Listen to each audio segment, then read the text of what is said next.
Hey everyone, tonight we're traveling to the Philippines, specifically to the Visayan Islands, where the tropical humidity clings to your skin, and the sound of a distant bird call can mean the difference between waking up tomorrow or becoming something's midnight snack.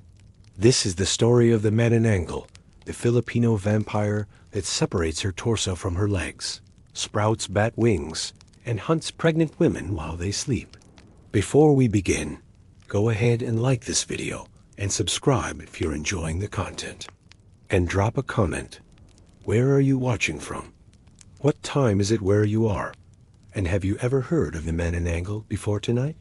If you're from the Philippines, particularly the Visayan regions, did your Lola warn you about the tik-tik sound? Did she tell you never to sleep near open windows if you were pregnant? Have you heard that clicking noise at night that made everyone in the house go silent?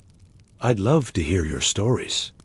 Now settle in, maybe turn on some ambient sounds, and let's ease into tonight's journey together. Picture a creature from a horror movie. Long black hair, pale skin, maybe some fangs, probably crawling out of a well or through a TV screen. The usual formula Hollywood's been recycling since the early 2000s. Jump scare, creepy child laugh, roll credits. The Manananggal looks at that formula the way a master chef looks at a microwave dinner. Cute attempt. Completely inadequate. Because the Manananggal doesn't crawl, she flies. And she doesn't need a cursed videotape to find victims. She has a bird that does reconnaissance for her, making a distinctive tik-tik sound that works in reverse. When it's loud, she's far away. When it goes quiet, she's outside your window. Congratulations, your audio cues just became completely unreliable. And she doesn't want your soul or your firstborn, or to make you watch something creepy. She wants something far more specific. If you're pregnant and sleeping near a window, she wants to feed on your unborn child, using a proboscis tongue that can slip through cracks in bamboo walls you didn't even know existed. Hollywood vampires seduce you at nightclubs.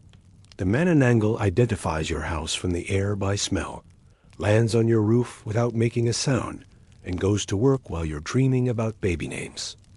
Romantic. Very classy. The word Manananggal comes from the Tagalog word tanggal, which means to remove or to separate, which is Philippine folklore for this thing literally tears itself in half and the top part flies away, while the bottom part just stands there like abandoned luggage. She's part of a larger category of creatures called aswang, shape-shifting monsters that exist throughout Filipino folklore. But where other aswang might turn into dogs or pigs, the Manananggal went with body horror. Why shape-shift into a different creature when you could just rip your own torso off and fly around with your entrails, hanging below you like the world's most disturbing kite? The legend is strongest in the Visayan regions, particularly in Capiz, Iloilo, Bohol, and Antique. Capiz especially has a reputation. Filipinos from other regions hear you're from Capiz and immediately ask if you've seen one. Medieval Europeans had here be dragons on their maps. Modern Filipinos have "that's aswang territory" for Capiz. The stories say a Manananggal is a normal woman during the day. Beautiful, even, quiet, maybe a little antisocial. The kind of person who keeps to herself and doesn't attend many fiestas, which in Philippine culture is already suspicious, because Filipinos will find any reason to throw a party, and if you're consistently missing them, people start asking questions. At night, everything changes. She finds a secluded spot, usually her home or somewhere in the forest. She anoints herself with special oil while chanting specific incantations. And then her body separates at the waist. The upper torso sprouts massive bat-like wings. Her tongue elongates into a thin, hollow tube. Her eyes change, some say turning red or yellow. And she takes flight, leaving her lower half standing motionless like she forgot where she parked half her body. The viscera, the intestines, the internal organs. Everything below the separation point hangs down, trailing beneath her as she flies. You'd think this would slow her down or make her easier to spot. You would be wrong on both counts. Now let's talk about what makes the Manananggal different from other vampires, because this distinction matters and explains why she's specifically terrifying rather than generically scary. Western vampires drink blood. They bite necks, leave dramatic puncture wounds, maybe turn you into another vampire if the plot requires it. It's straightforward predation with clear rules and recognizable evidence. The Manananggal feeds on life essence, specifically from fetuses and unborn children. She doesn't bite. She inserts her proboscis tongue, a thin, tubular, hollow tongue that can extend to incredible lengths through any opening she can find. Cracks in walls, gaps in windows, spaces between roof tiles. If there's a millimeter of clearance, that tongue is finding its way through. She hovers above the roof or perches on the edge, completely silent. The tongue extends down, searching, probing. When it finds a pregnant woman, it pierces through clothing, through skin, through the abdominal wall, directly into the womb. And then it feeds, sucking out amniotic fluid, draining blood. In the worst versions of the story, extracting the fetus entirely. The woman doesn't wake up during this. Some versions say the Manananggal saliva contains an anesthetic. Others claim she has the ability to deepen sleep through supernatural means. But the result is the same. You sleep through your own child being consumed. You wake up feeling exhausted, maybe with some unexplained cramping, not realizing anything happened until days or weeks later when a doctor delivers devastating news. Miscarriages happen. Stillbirths occur. Medical science can explain most of them through biology and chance. But in Philippine villages, especially in the Visayan regions, when a pregnancy fails unexpectedly, people look at the roof. They check for marks.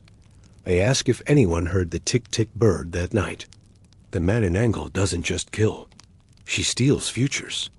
She ends bloodlines. She turns the safest place, your home, your bed, the place where you should be most protected, into a hunting ground. Must be nice, thinking your bedroom had walls that actually kept things out. Very reassuring. The feeding method isn't the only unusual aspect. Let's talk about the body separation, because this is where the Manananggal legend gets into mechanics that are genuinely unique in vampire folklore. She doesn't just split randomly. The separation happens at the waist, clean and complete. Some accounts describe hearing a wet tearing sound during the transformation. Others say it's silent, like unzipping a jacket. But the result is always the same. Upper torso, free and mobile. Lower torso, stationary and vulnerable. The upper half, torso, arms, head, grows those massive bat wings. Different accounts describe them differently. Some say leathery, like a fruit bat scaled up to human size. Others describe them as feathered, dark, and oil-slick in moonlight. Most agree they're huge, with a wingspan of 10 feet or more when fully extended. She needs that wingspan. She's carrying her upper body weight, plus all the internal organs that haven't been left behind. Heart, lungs, digestive system from the diaphragm up, all still attached and apparently still functional, despite being separated from their blood supply below the waist. The stories say she can fly for hours like this. Biology weeps quietly in the corner, but folklore doesn't care about your circulatory system concerns. The lower half stays behind. Legs, hips, everything from the waist down, just standing there, motionless. Sometimes in the middle of her home, sometimes hidden in the forest, sometimes in a place only she knows, protected by geography or superstition. This lower half is her vulnerability. It's the key to defeating her, but we'll get to that later. For now, just understand that somewhere, while the upper torso is out hunting, those legs are standing in the dark, waiting, completely defenseless if someone finds them. She stores half her body like someone leaving their car in long-term parking. Great system. What could possibly go wrong? The hunting pattern is specific and methodical. The Manananggal doesn't just fly randomly hoping to stumble across prey. She scouts. She plans. She knows her territory. During the day, in human form, she observes, walking through villages, shopping at markets, attending church, looking like any other woman. But she's gathering intelligence. Which houses have pregnant women? How far along are they? Where do they sleep? What's the security like?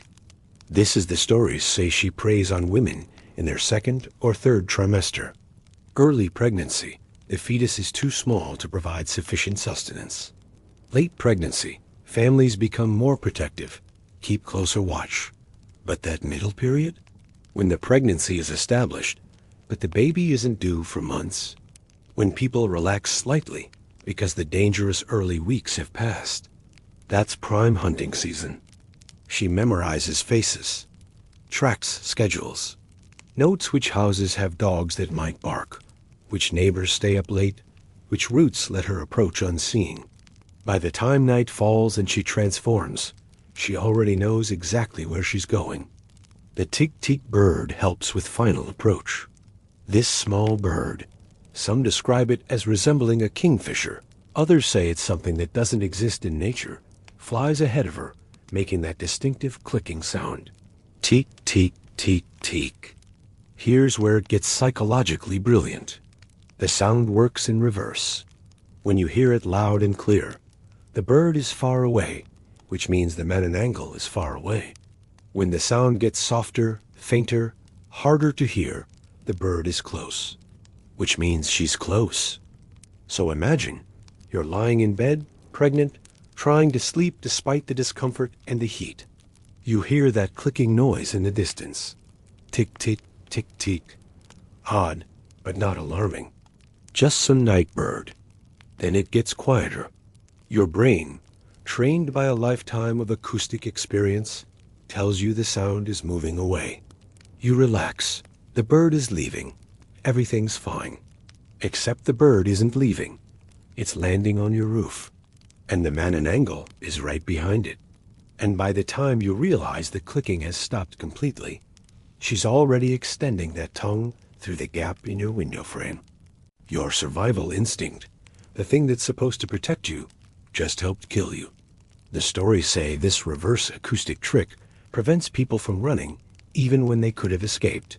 They hear the sound moving away and assume they're safe. They were not safe. Now let's talk about what happens when she feeds. Because the accounts from survivors and witnesses are consistent enough across regions and time periods to form a clear picture. First, she needs access. The tongue can fit through incredibly small spaces, but she needs some kind of opening. Traditional Philippine houses, especially in rural areas, were built with bamboo walls and palm fronds for roofing. These structures were designed for airflow in the tropical heat, which meant gaps, cracks, spaces between materials. Modern concrete houses with sealed windows create problems for the Manananggal. But even modern houses aren't perfect. There's always some opening. A window left cracked for ventilation. A gap in the roof where tiles don't quite meet. Air conditioning vents. She'll find it. She's been hunting for potentially decades or centuries, depending on which version you believe. And she's very good at architectural assessment. Once she's positioned, usually perched on the roof edge or hovering just above it, the tongue extends. This isn't like a human tongue that extends a few inches and calls it impressive. The Manananggal's tongue can stretch meters, winding through spaces, navigating turns, following air currents and warmth to find her target. The tongue itself is described as thin, almost thread-like when extended, but hollow like a straw. The tip is sharp enough to pierce skin without much resistance. Some say it has a hooked or barbed edge that prevents it from slipping out once inserted. When it reaches the pregnant woman, it doesn't go for the throat or wrist like a conventional vampire. It aims for the abdomen. Sometimes it enters through the navel, using the natural opening. Other times it pierces through wherever it makes contact. The goal is reaching the womb. The feeding process takes time. She can't just gulp down what she needs and leave. The tongue sucks slowly, steadily. Amniotic fluid first, which is easier to extract, then blood. Then, in the most disturbing versions, tissue.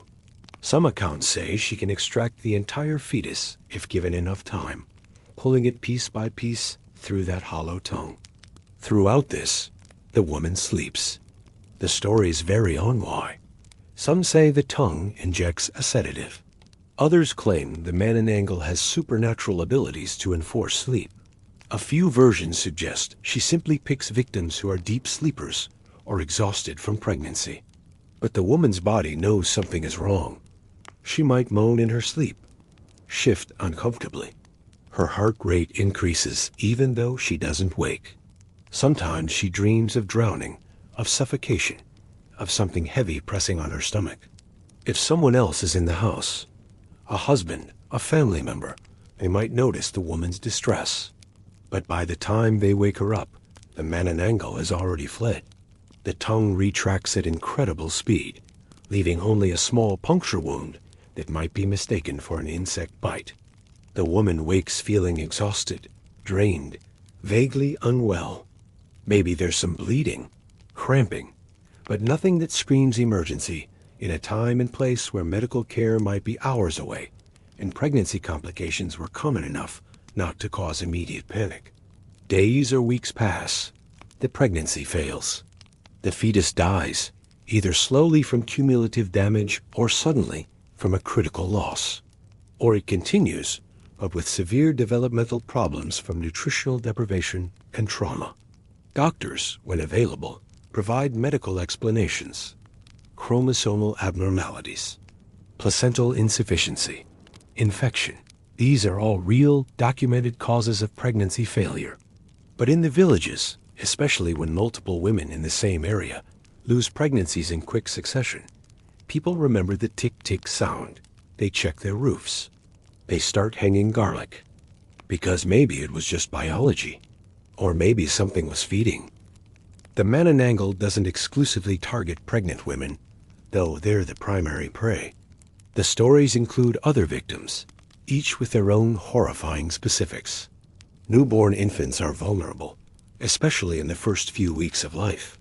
The Manananggal can feed on them directly, sucking blood or, in some versions, consuming organs. Traditional practice in Philippine villages included keeping a constant watch over newborns for the first month, with family members taking turns sleeping near the baby, keeping lights on, hanging protective items around the nursery. The stories say this wasn't just superstition. It was a survival strategy passed down through generations because too many babies died in the night when left unguarded. Sick people, particularly the elderly or terminally ill, are also targets. Their weakened state makes them easy prey. The Manananggal is said to feed on their life force, draining what little vitality they have left. Families keeping vigil beside dying relatives weren't just offering comfort. They were standing guard. Interestingly, some versions of the legend include newlywed couples and young men as prey, particularly if they rejected or abandoned the woman. This is the stories say, the revenge aspect. A Manananggal might target the man who spurned her before she transformed, or any man whose actions toward women echo that original betrayal. The feeding in these cases isn't about sustenance. It's about punishment. She drains them slowly, painfully, over multiple nights. They weaken progressively, wasting away as doctors scramble for explanations. By the time they die, she's long gone, moved on to easier prey. But the pregnant women remain the primary target. The stories emphasize this repeatedly. The Manananggal craves fetal blood specifically, fetal life force, something about the developing child that provides unique sustenance. Whether this is supernatural nutrition or symbolic revenge against motherhood itself, the folklore doesn't clarify. It just states the fact. If you're pregnant in Aswang territory, you're on the menu. Your prenatal vitamins covered iron and folic acid. They did not cover vampire defense. Bit of an oversight in the healthcare system, really. Now let's talk about the tik-tik bird in more detail, because this creature deserves its own section. It's not just atmospheric flavor. It's a functional part of the Manananggal's hunting strategy, and understanding it matters for survival. The tik-tik is described as small, roughly the size of a kingfisher or a large sparrow. Dark plumage, almost black in night conditions. Moves quickly and silently when not making its signature sound. Some say its eyes reflect red in firelight. Others claim it has no reflection at all, that mirrors don't register its presence. Whether the tik-tik is a familiar, a transformed creature under the Manananggal's control, or a separate entity that follows a swan for its own reasons, the folklore doesn't agree. Some versions treat it as part of her, something she creates or commands. Others describe it as symbiotic, a creature that benefits from her hunting and provides reconnaissance in exchange. But everyone agrees on its function: early warning system and navigation beacon, wrapped in psychological warfare. The sound starts when the Manananggal begins her hunt. As she leaves her home and takes flight, the tik-tik launches ahead. It scouts the route, checking for dangers, identifying which houses have lights on, which dogs are awake and alert, which paths offer the best approach. And as it flies, it clicks. Tik, tik, tik, tik. A rhythmic, mechanical sound unlike any natural bird call. Once you've heard it, people say, you never forget it. And you never hear any bird making that exact sound without your blood running cold. The reverse acoustic effect seems deliberately designed to confuse prey. When the sound is loud, villagers know to be cautious. They close windows, check on pregnant family members, prepare defensive measures. But as the sound fades, they assume the danger is passing. Guards lower, attention drifts. Windows stay open for just a few more minutes to catch the breeze. And that's when she strikes. The tik-tik lands silently on the roof. The clicking stops. The Manananggal arrives moments later, guided by the bird's position. By the time anyone inside realizes the warning has changed, she's already feeding. Some accounts say the tik-tik stands guard while the Manananggal feeds, ready to click an alarm if someone approaches. Others describe it as participating, using its beak to widen cracks in the roof, making it easier for the tongue to penetrate. A few versions get darker. They say the tik-tik feeds too, lapping up drops of blood that escape, consuming scraps of flesh if the Manananggal is messy. A vampire and her bird, sharing a meal. Very wholesome. Real National Geographic moment. The folklore includes methods to deal with the tik-tik specifically. Certain prayers that drive it away. Blessed items that prevent it from landing on your roof. Some families in Capiz province still follow these practices, particularly if they have pregnant women in the household.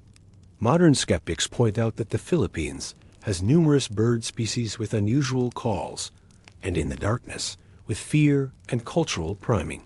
People might misidentify natural sounds as tik-tik warnings. They're probably right about some cases. But then there are the accounts where multiple witnesses heard the same clicking pattern, followed the same acoustic reversal, and found evidence of attempted entry on roofs the next morning. All sharing the same delusion? All misidentifying the same bird species in the same psychologically convenient way? Possibly. Or possibly the tik-tik is real, and it's still out there, clicking in reverse, helping something hunt. Let's address the transformation process in more detail, because how a woman becomes a Manananggal is as important as what she does once transformed. The folklore offers multiple origin stories, each reflecting different cultural anxieties and moral frameworks. Version 1. The Inherited Curse. A woman on her deathbed passes the condition to a relative, usually a daughter or niece. The stories describe a black chick, a creature living inside the Manananggal's body, feeding on her internal organs while keeping her alive. On the deathbed, this chick must be transferred to another host through a ritual. The dying woman places the chick in the chosen successor's armpit, where it disappears into the body and begins its work. The new host doesn't immediately transform. It takes time. Weeks or months of the chick feeding internally, changing her biology, preparing her for what's coming. She feels hunger she can't satisfy with normal food, craves strange things, finds herself drawn to pregnant women for reasons she doesn't understand yet. The first transformation is involuntary. She might be sleeping when her body simply splits apart, wings bursting from her back, tongue elongating. She wakes mid-flight, terrified and confused, controlled by instincts she didn't know she had. Some versions say she retains her human consciousness during this first transformation and is horrified by what she does. Others claim the chick takes over completely, using her body while her mind screams. Eventually, supposedly, the human consciousness accepts or is overwritten. She learns to control the transformation. It becomes voluntary. She might resist at first, but the hunger grows unbearable. And one night, she gives in, anoints herself with the special oil, speaks the words, lets the separation happen. After that, she's one of them. The chick needs to feed to keep her alive, and she needs to hunt to feed the chick. Symbiosis. Neither can exist without the other. Version 2. The deliberate transformation. A woman seeks out the power intentionally. Maybe she wants revenge on someone who wronged her. Maybe she wants the strength and freedom flight provides in a society that restricts women heavily. Maybe she's simply attracted to the dark, to power, to transcending normal human limitations. She finds someone who's already a Manananggal. Or she locates ancient knowledge, hidden texts, forbidden rituals passed through generations of practitioners. She acquires the ointment, usually described as dark, viscous, smelling of decay and flowers. She obtains the black chick egg through methods the stories don't detail, but suggest are unpleasant. At midnight, under specific lunar conditions, she performs the ritual, anoints her body, places the egg in her armpit while chanting the incantation. The egg absorbs into her skin. The transformation begins immediately or over several days, depending on which version you believe. But the key difference, she chose this. She knew what she was doing. And when the hunger comes, when she takes flight and hunts, she does so willingly. No horror at her actions. No guilt, just satisfaction. This version is more common in stories, meant to teach moral lessons. See what happens to women who seek power they shouldn't have. See what happens when you reject your proper role in society. You become a monster. You prey on the innocent. You destroy the very femininity and motherhood you should embody. Version 3. The accidental transformation. A woman uses the ointment, not knowing what it really is. Maybe someone gave it to her as beauty cream. Maybe she found it and thought it was medicine. She applies it innocuously, just rubbing it on her skin. And at sunset, her body betrays her. The separation happens without warning or understanding. She transforms into something she didn't seek and doesn't want. But now she's bound to it. The ointment has changed her at a fundamental level. She can't undo it, can't go back. This version is the most tragic. She's a victim as much as though she later preys on. But tragedy doesn't change the result. She still hunts, still feeds, still kills. And unlike versions 1 and 2, where there might be some path to breaking the curse, the accidental transformation is often permanent. She's trapped in a form she never wanted, driven by hunger she never asked for. 3 different origin stories. 3 different moral frameworks. But they all end the same way. A woman splits in half, grows wings, and hunts pregnant women in the night. The stories say you can't always tell who's a Manananggal during the day. She might be anyone. Your neighbor, your friend, someone you've known for years. The transformation doesn't announce itself until she chooses to reveal it, or you catch her in the act. Which means in a swung territory, every quiet woman who keeps to herself is slightly suspicious. Every beauty treatment with unknown origins is potentially dangerous. Every woman who seems to avoid pregnant women or show unusual interest in them draws attention.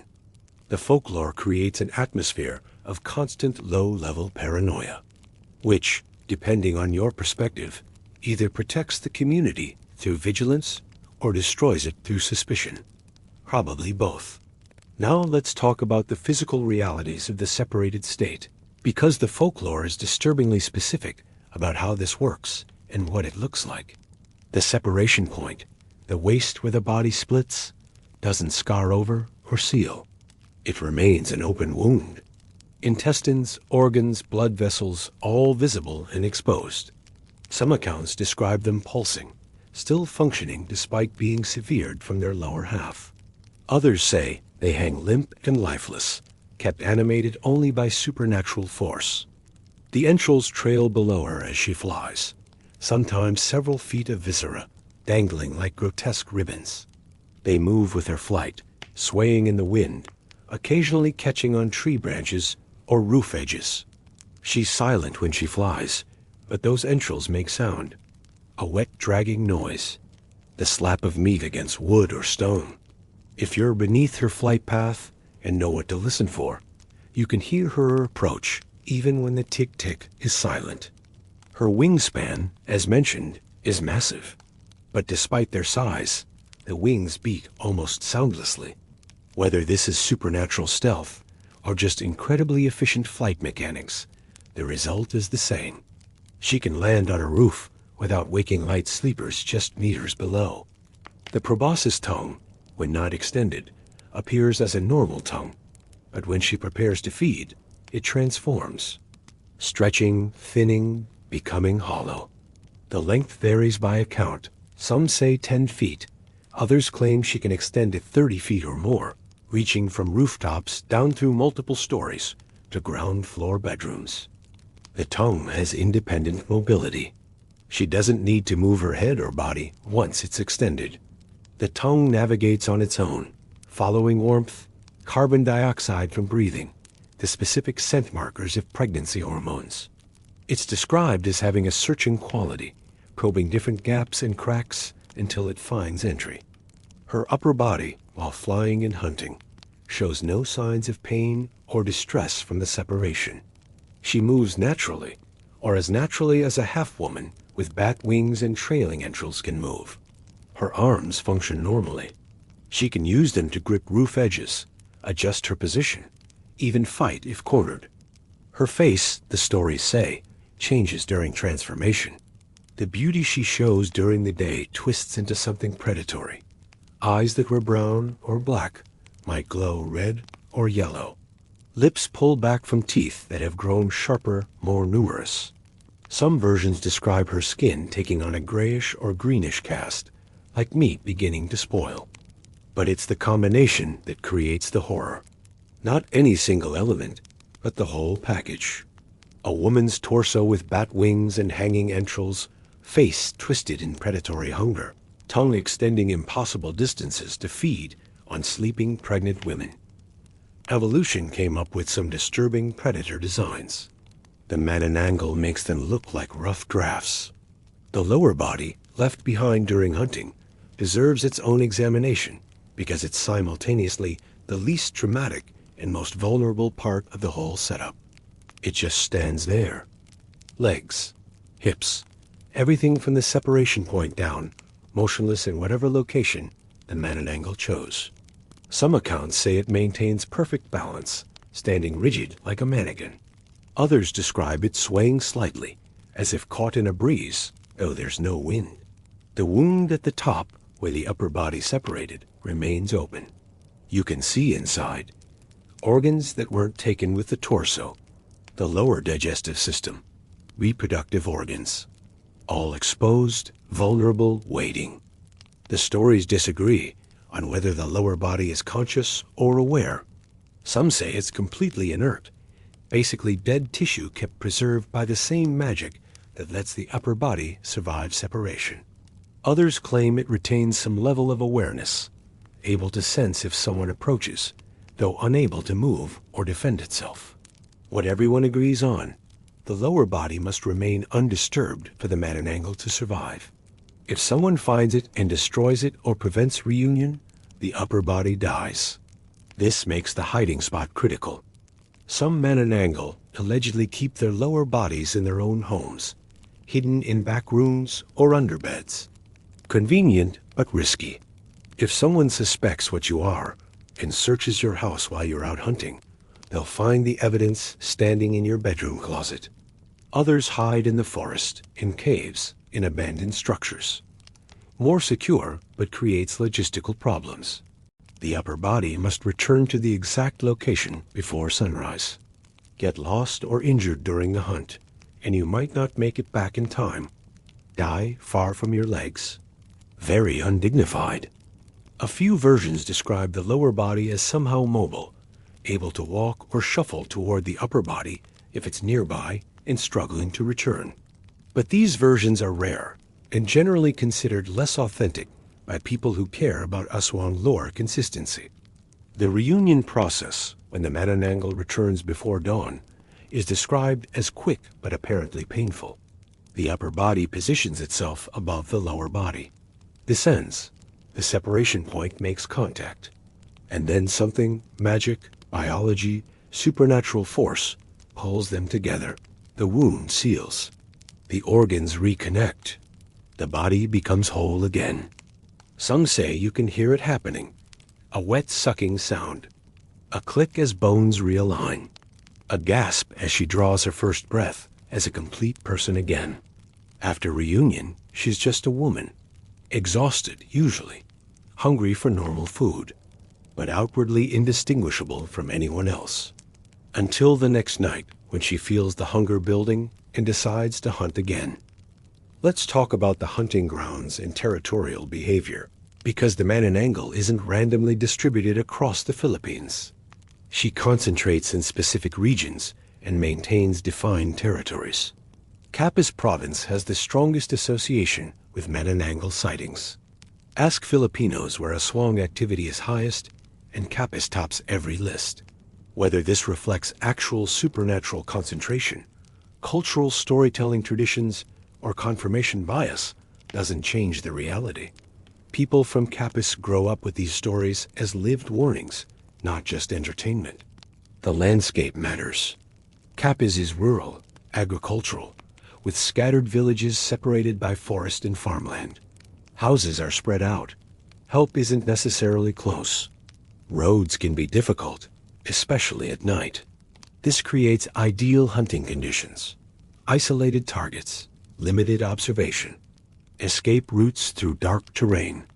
The Manananggal knows her territory intimately. Which houses have pregnant women? Which families are wealthy enough to maintain protections versus poor families who can't afford constant vigilance? Which areas have dense tree cover for concealed flake paths? Which villages are too well defended to bother with versus which are vulnerable? She likely has multiple hunting grounds within her territory, rotating between them to avoid establishing predictable patterns. Hit a village, move to another 3 kilometers away, then another, then back to the first after enough time has passed that defenses have relaxed. The territorial range probably extends 10 to 20 kilometers from her home base, maybe more if she's particularly strong, or the population in her immediate area becomes too wary. She needs enough prey density to sustain herself, but not so much activity in one area that it triggers organized hunts. Multiple Manananggal might exist in the same general region, but maintain separate territories. The stories don't describe them as social or cooperative. They're solitary hunters. Encounters between them might be hostile, with established territory holders driving off newcomers. Or maybe they coordinate. Share information. The village 5 kilometers south has 3 pregnant women and weak defenses. The family on the hill got a new dog. Avoid that area. Vampire networking. Professional development in the supernatural predator field. The stories don't clarify this, but they do emphasize that once a Manananggal establishes territory, she rarely leaves it voluntarily. She knows every house, every family, every road and tree. This knowledge is survival. Starting over in unfamiliar territory means relearning everything while being exposed and vulnerable, which suggests disturbingly that if you live in an area with documented Manananggal activity, and activity suddenly stops, she probably didn't leave. She probably died. Someone found the lower body, applied salt, waited for sunrise. And if activity resumed 6 months or a year later, new Manananggal moved into empty territory, claimed it for herself. And now she's learning the terrain, identifying targets, establishing patterns. Your neighborhood just got new management. Very exciting for property values. Now let's discuss the specific targeting of pregnant women and why this matters beyond just monsters need to eat something.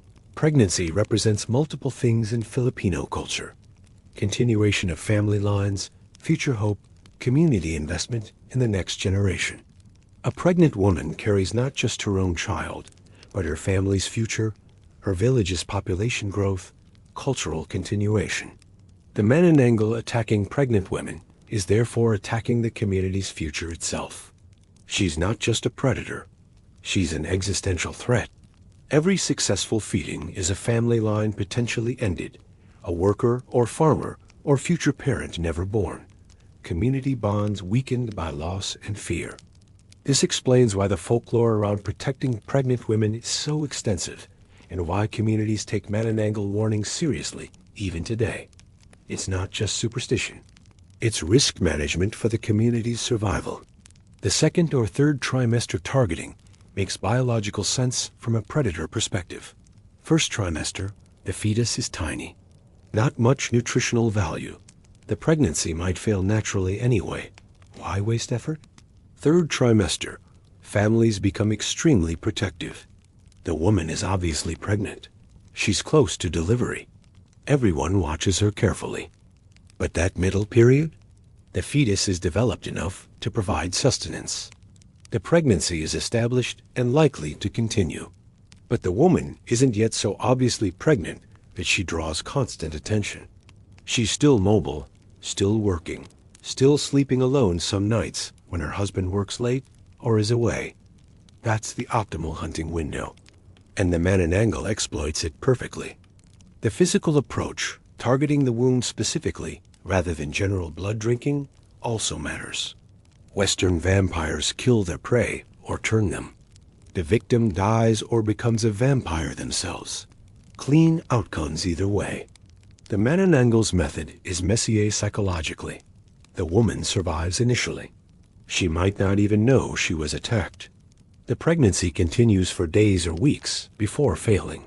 When it does fail, there's no obvious cause. No vampire bites. No witnessed attack.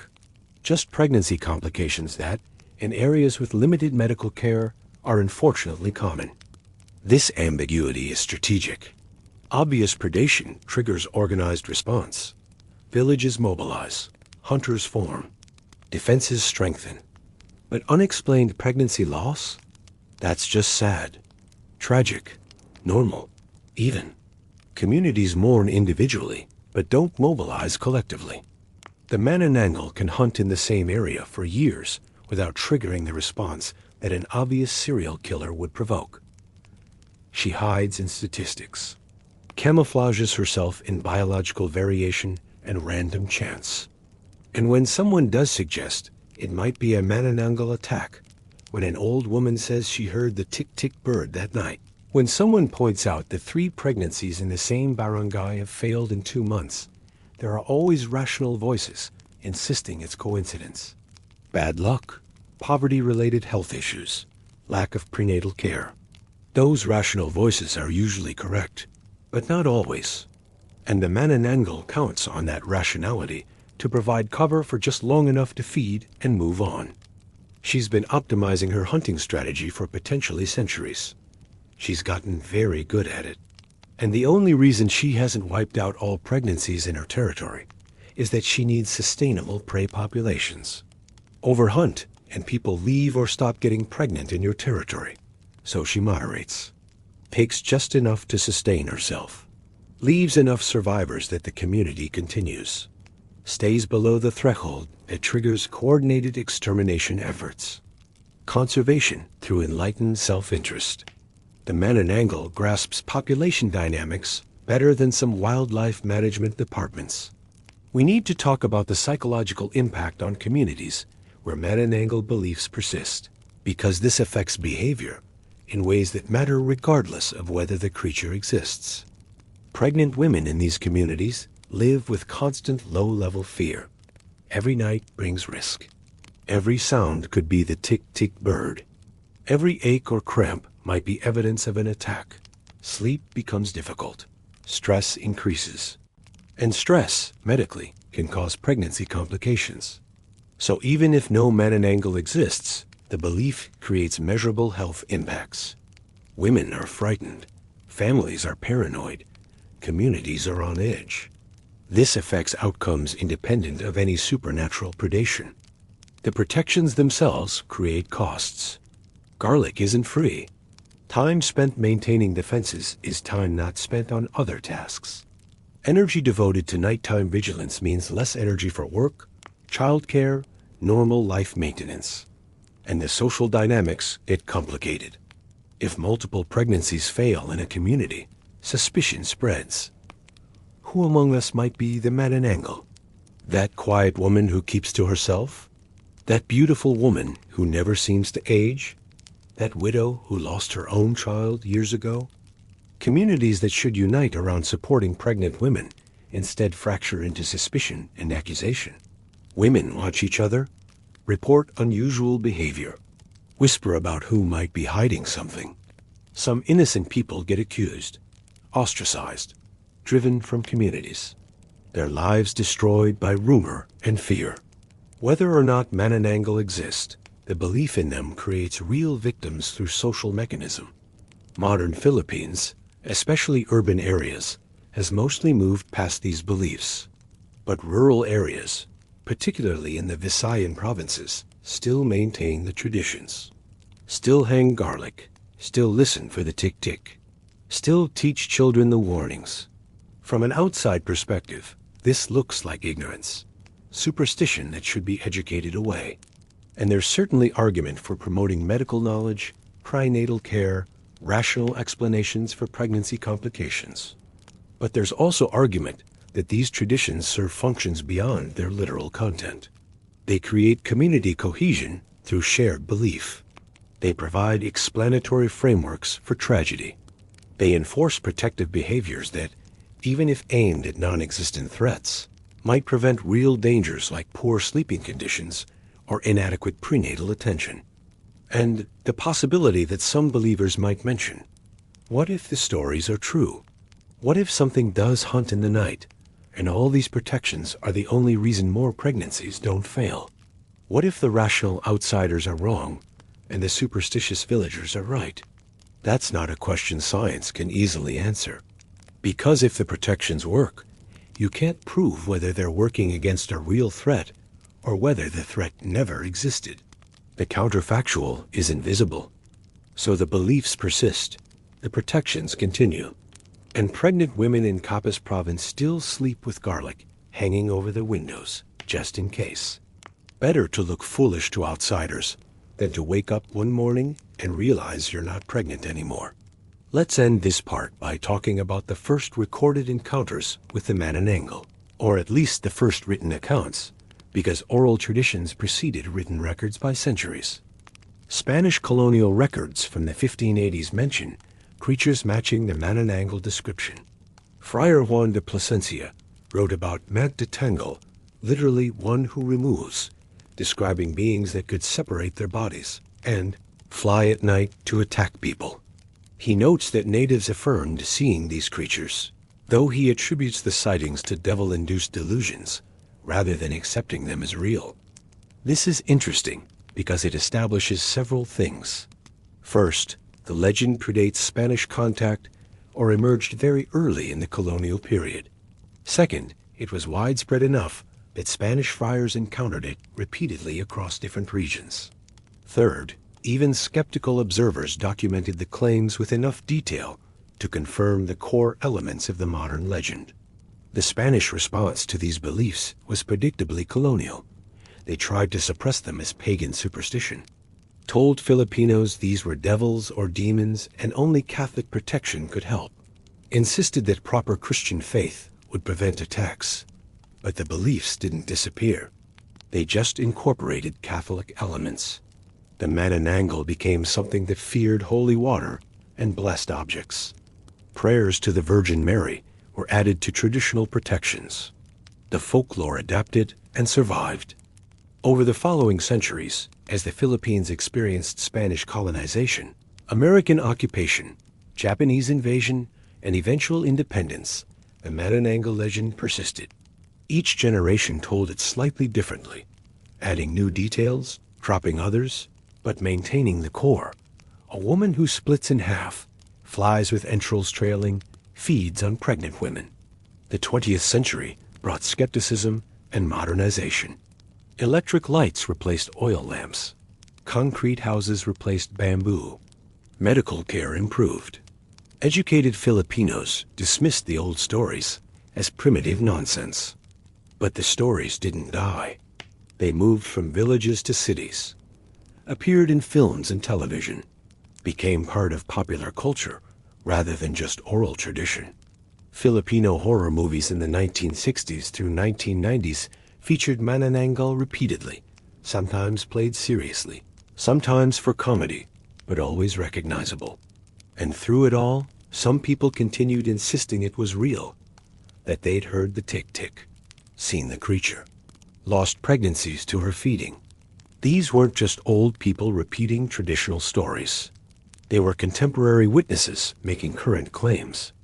As recently as 2023, news reports from Cebu mentioned alleged Manananggal sightings. Young women reported seeing a flying creature matching the traditional description. Local officials had to issue statements urging calm. Some residents insisted on maintaining traditional protections.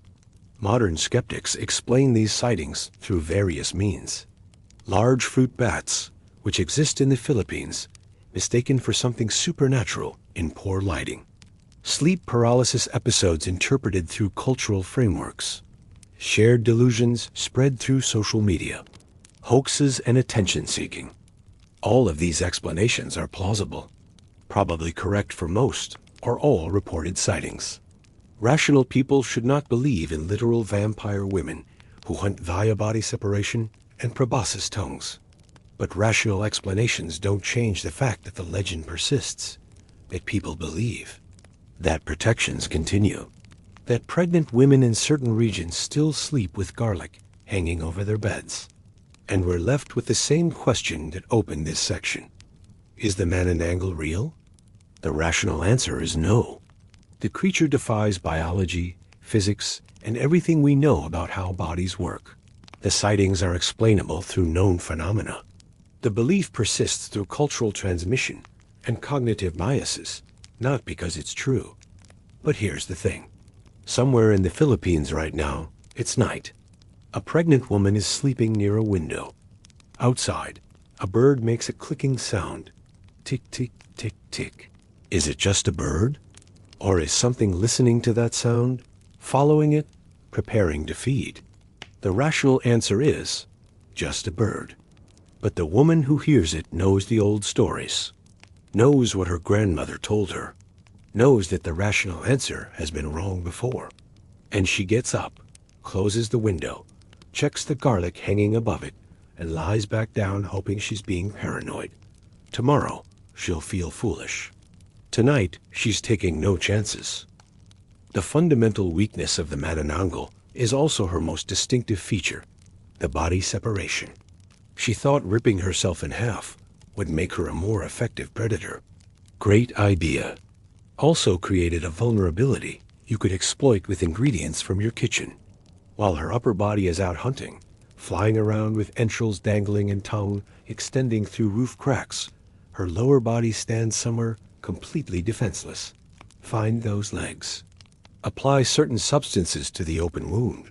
Prevent reunion. Wait for sunrise. Manananggal problem solved. The traditional defensive substances are salt, crushed garlic, and ash. Not holy water blessed by 7 priests. Not silver bullets forged under a full moon. Salt, the same thing you put on your dinner. Garlic that you'd use to cook adobo. Ash from your cooking fire. Philippine folklore had a refreshingly practical approach to monster defense. Work with what you have. Make supernatural warfare accessible to everyone, not just wealthy people who can afford specialized equipment. So let's talk about how this actually works in practice. Because knowing the weakness and successfully exploiting it are very different things. First challenge, finding the lower body. The Manananggal isn't stupid. She's been doing this for potentially decades or centuries. She knows her legs are vulnerable. She hides them carefully. If she lives in a village, she might keep them in her home, back room, under the bed, inside a large cabinet, somewhere that looks innocent if searched casually, but conceals the standing lower torso. She might drape cloth over them, making them look like stored clothing or furniture under a sheet. The advantage of home storage: convenience. She knows exactly where to return. No navigation required. Just get back to her house before sunrise, slip inside, reunite. The disadvantage: if someone suspects her and searches while she's hunting, they'll find the evidence. And once found, those legs aren't going anywhere. She can't move them herself. They're stuck. Alternative storage: the forest, caves, abandoned buildings.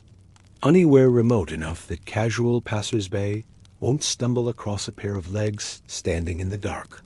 She memorizes the location, returns to the same spot each night.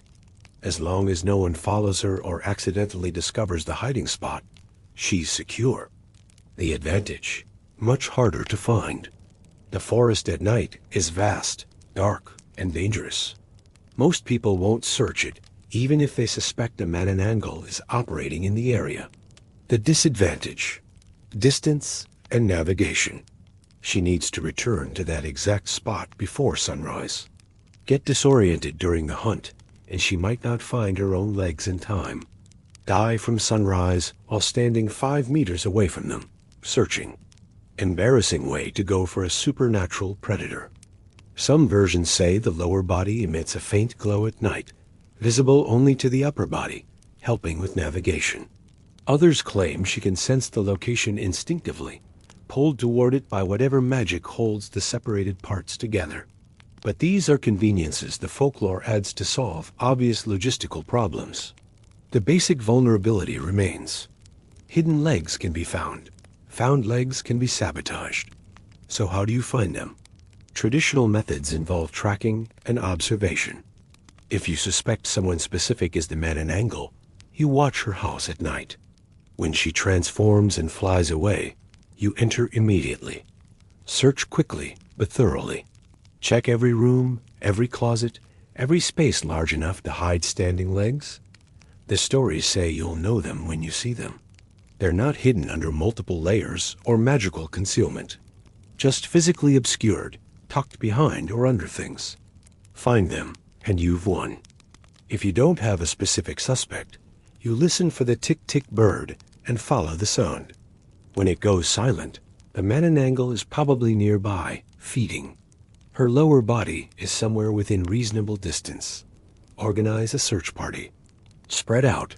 Cover ground systematically. Someone will eventually stumble across legs standing in a forest clearing or cave entrance. The problem with this approach: the tik-tik's reverse acoustic trick makes following it nearly impossible. You think you're tracking it, but you're actually moving away. By the time you realize the mistake, the feeding is over and the Manananggal has fled. More effective: wait until after an attack. Interview the victim if she survived. Note the time, the location, the approach direction based on where the tik-tik sound came from. Use this information to narrow the search area.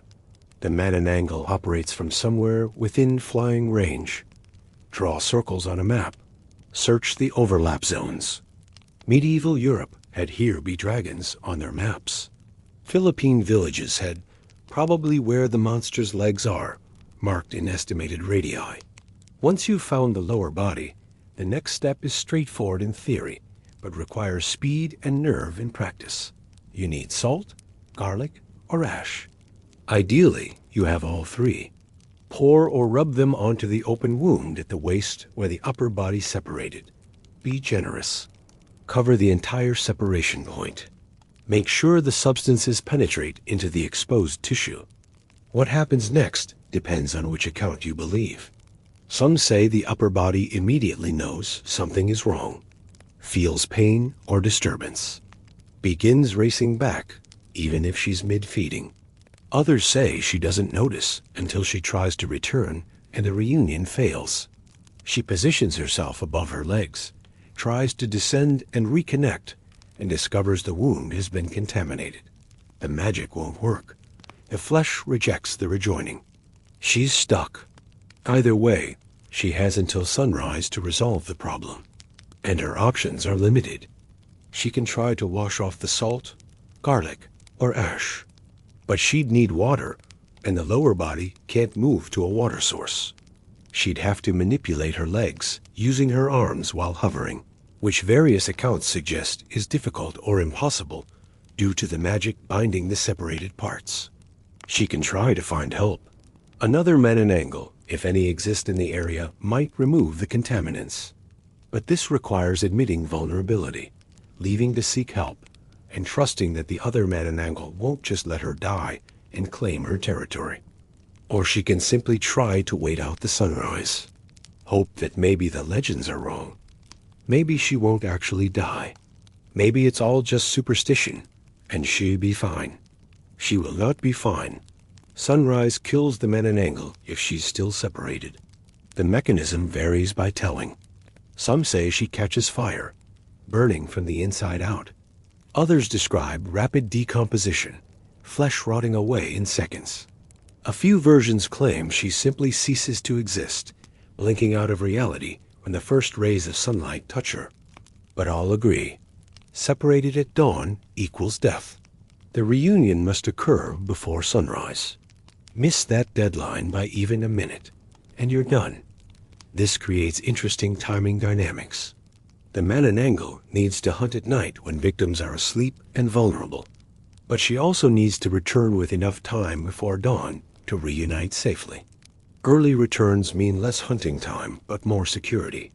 Late returns maximize hunting, but risk being caught by sunrise. Most accounts suggest she returns around 4 or 5 a.m., giving herself an hour or more of buffer. This is professional paranormal activity, not amateur hour. You don't cut it close when the penalty for being late is death by sunlight. But if her legs have been sabotaged, if she arrives to find salt and garlic coating the wound, that careful timing becomes a countdown to execution. She has maybe an hour, maybe less, to somehow fix the problem. And she's probably already exhausted from hunting and flying. Her judgment is impaired. Her options are limited. Panic sets in. The stories describe her in this state as desperate and dangerous. She attacks anyone nearby, trying to clear the area so she can work on the problem. She'll make noise, breaking her usual stealth as she frantically attempts solutions. Some versions say she'll beg, plead with whoever sabotaged her legs to remove the salt and let her reconnect. Promise anything.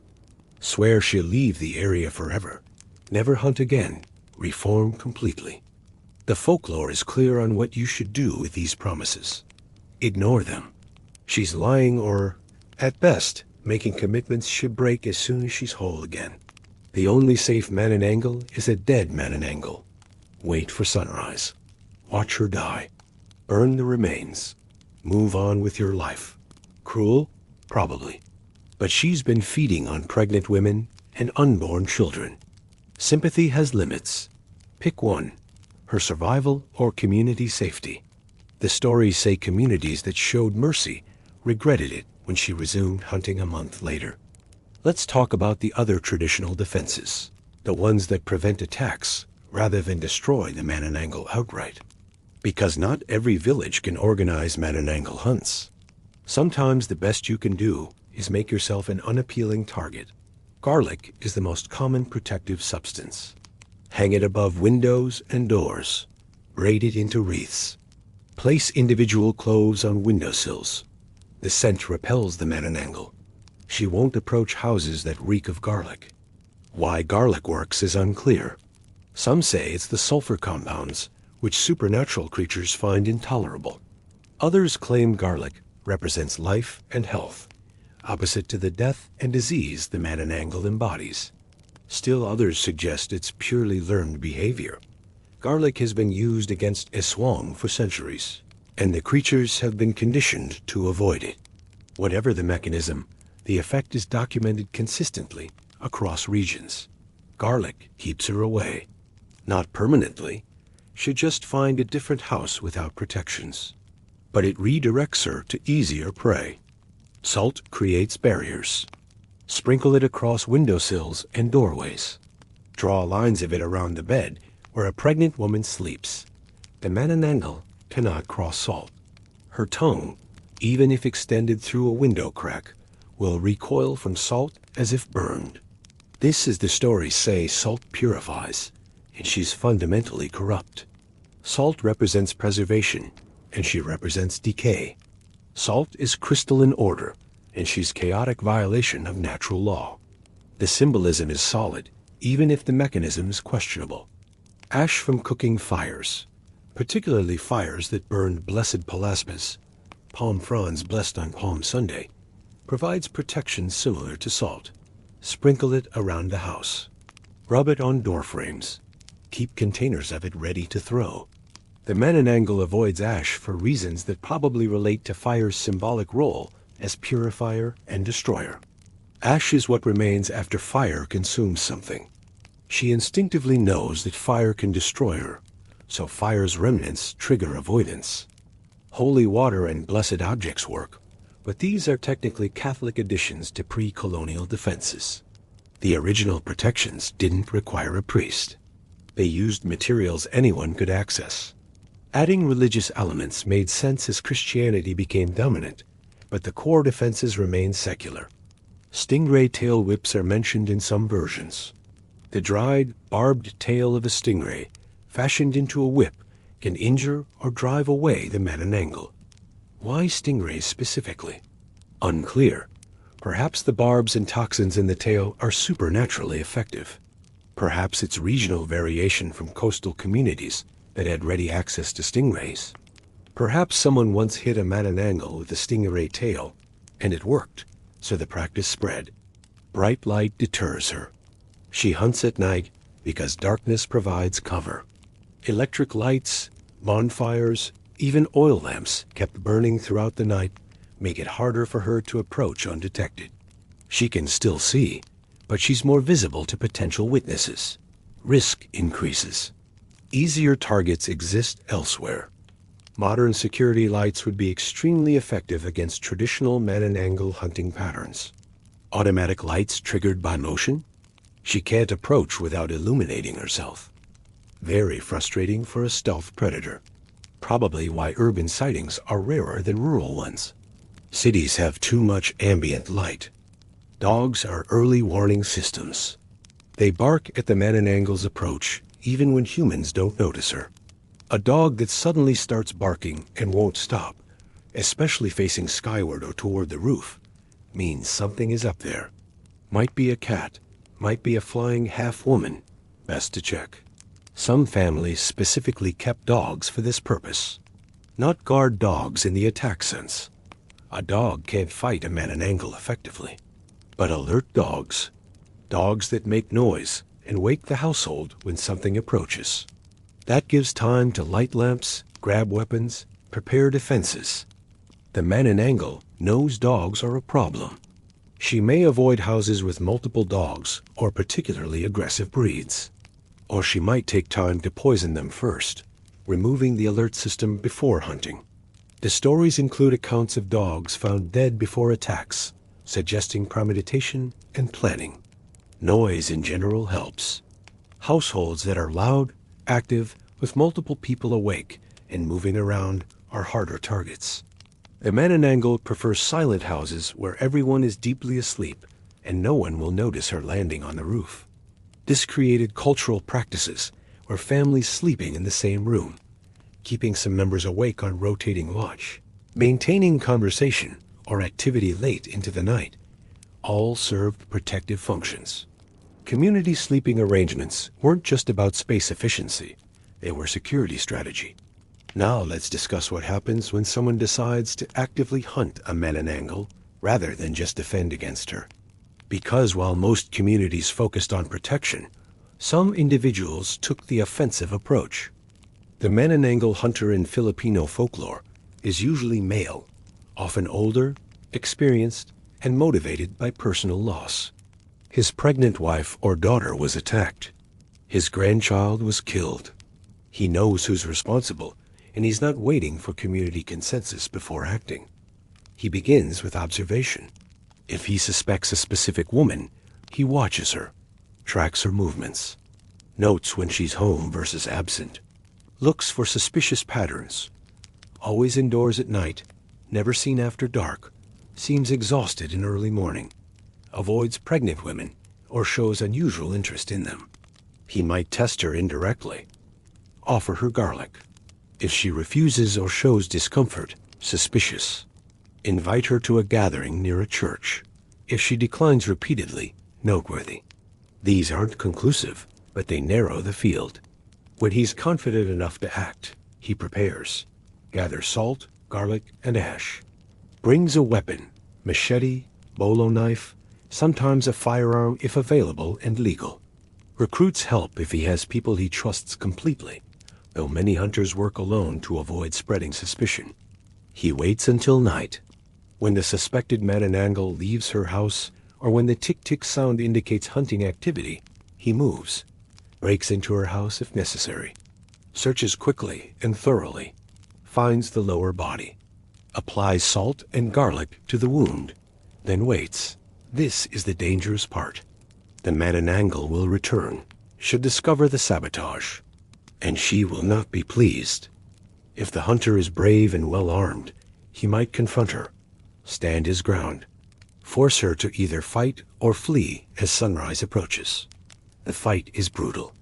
She's stronger than humans, can fly, has that probing tongue and sharp claws. But she's also increasingly desperate as dawn approaches, making mistakes. If he's smart, he leaves after sabotaging the legs, positions himself at a distance, watches from hiding as she returns, discovers the problem, panics, waits for sunrise to do the killing for him. Safer this way. Let nature and folklore handle the actual execution. After she dies, the body must be burned. Both halves completely incinerated. The stories emphasize this. Killing her isn't enough. Her corpse might reanimate if left intact. Or another woman might find the remains and somehow absorb the curse. Or the body could attract other aswang. Burn it, scatter the ashes, never speak the Manananggal's human name again. The community will know what happened, but they'll pretend they don't. Life continues. Hopefully, no new Manananggal moves into the vacant territory. The successful hunter becomes respected, possibly feared. He's proven willing to take direct action. He understands how the supernatural works. Other communities might call on him if they have their own problems. He might become a traveling aswang hunter, moving from village to village, dealing with various creatures. Or he might just go home, hang more garlic around his house, and try to forget the sight of a woman burning in the morning sun, screaming as her separated body crumbles to ash. Some victories don't feel victorious. Let's discuss what the process of becoming a Manananggal hunter does to someone psychologically, because the stories rarely address this, but it matters for understanding the full picture. You've spent nights tracking a woman you probably knew, someone from your community. Maybe you bought vegetables from her at the market. Maybe your children played together. She was a neighbor, possibly a friend. And now you know she's been feeding on pregnant women. That knowledge creates cognitive dissonance. The woman you knew was real, but so is the monster. Reconciling those two identities is difficult. She's both victim and perpetrator, both human and inhuman, both someone deserving of some sympathy and someone who absolutely must die. You break into her home, find her legs. They're just legs, standing there, looking vulnerable and ridiculous. Part of you wants to laugh at the absurdity. Part of you is horrified. You're about to commit murder, essentially. You're going to sabotage her reunion and let sunrise kill her. You apply the salt, the garlic, the ash. Your hands shake. Is this justified? She's a monster. But she was also human once. Maybe she didn't choose this. Maybe she's as much a victim as the women she's feeding on. Then you remember your wife's miscarriage, your daughter's stillbirth, the way they cried when the doctor said there was no heartbeat anymore, and your hands stop shaking. You apply the substances thoroughly. You make sure she can't reconnect. You wait. The hours pass slowly. She returns, discovers the sabotage. The sounds she makes, rage, desperation, terror as she realizes she's going to die, those stay with you. You tell yourself she was a monster. She killed your grandchild. She deserved this. But you still hear her screaming when you try to sleep weeks later. Sunrise comes. She burns or rots or simply ceases to exist. You burn the remains. The community helps or they don't. Either way, it's done. You killed something that looked human, walked human, spoke human, even if it was a monster underneath. Some hunters become cold after this. Do it again when needed. Develop a reputation. He kills a swang. Parents point him out to children. He becomes a legend himself in a different way.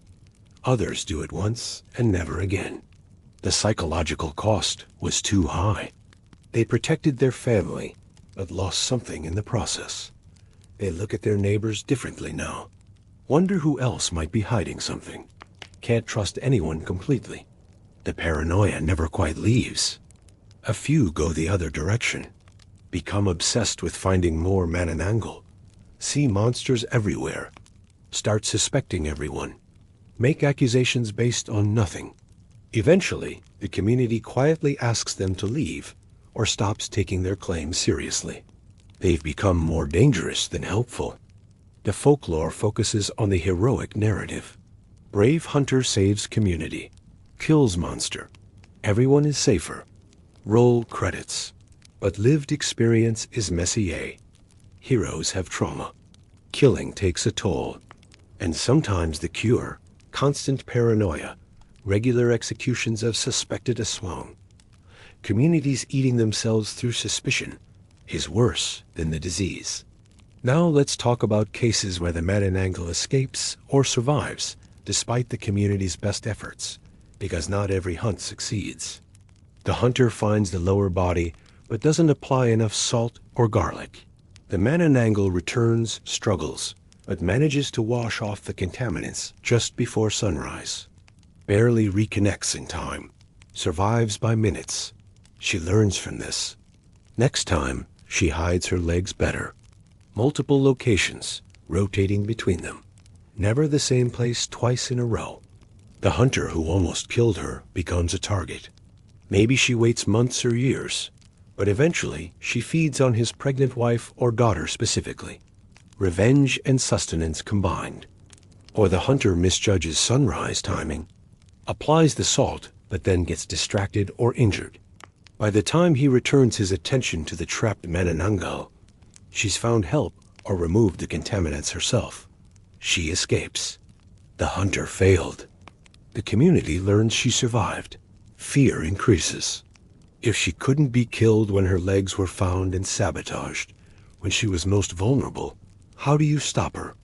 The answer might be, you don't. You live with her. Make your peace with losing some pregnancies. Keep defenses up constantly. Hope she eventually dies of natural causes or leaves for a different territory. Some stories describe communities and Manananggal reaching unspoken détente. She kills enough to survive, but not enough to trigger organized hunts. They maintain defenses that keep most people safe, but don't actively pursue her. Coexistence through mutual restraint. Neither side wants open war because the costs are too high. Medieval Europe had similar arrangements with bandits and raiders. You can't eliminate every threat. Sometimes you negotiate unofficial boundaries. Don't hit us too hard, and we won't hunt you down. Practical, amoral, survival-focused. Other times, the Manananggal is killed, but another moves in. The territory doesn't stay vacant. Nature abhors a vacuum. Supernatural territories are probably the same. Kill one aswang, and another finds the empty hunting ground. Unless you can eliminate them faster than they reproduce or migrate, you're fighting an endless war. This is assuming multiple Manananggal exist. If she's truly unique, killing her solves the problem permanently. But most versions of the folklore suggest multiple examples exist. They're rare but not singular, which means success in one village doesn't prevent problems elsewhere. You've secured your area. The next village over is still dealing with their own monster. The stories also include failures where the hunter himself is killed. He finds the legs, applies the salt, but the Manananggal returns while he's still there, attacks him. She's cornered, desperate, knowing she'll die at sunrise if she can't reconnect. That makes her extremely dangerous.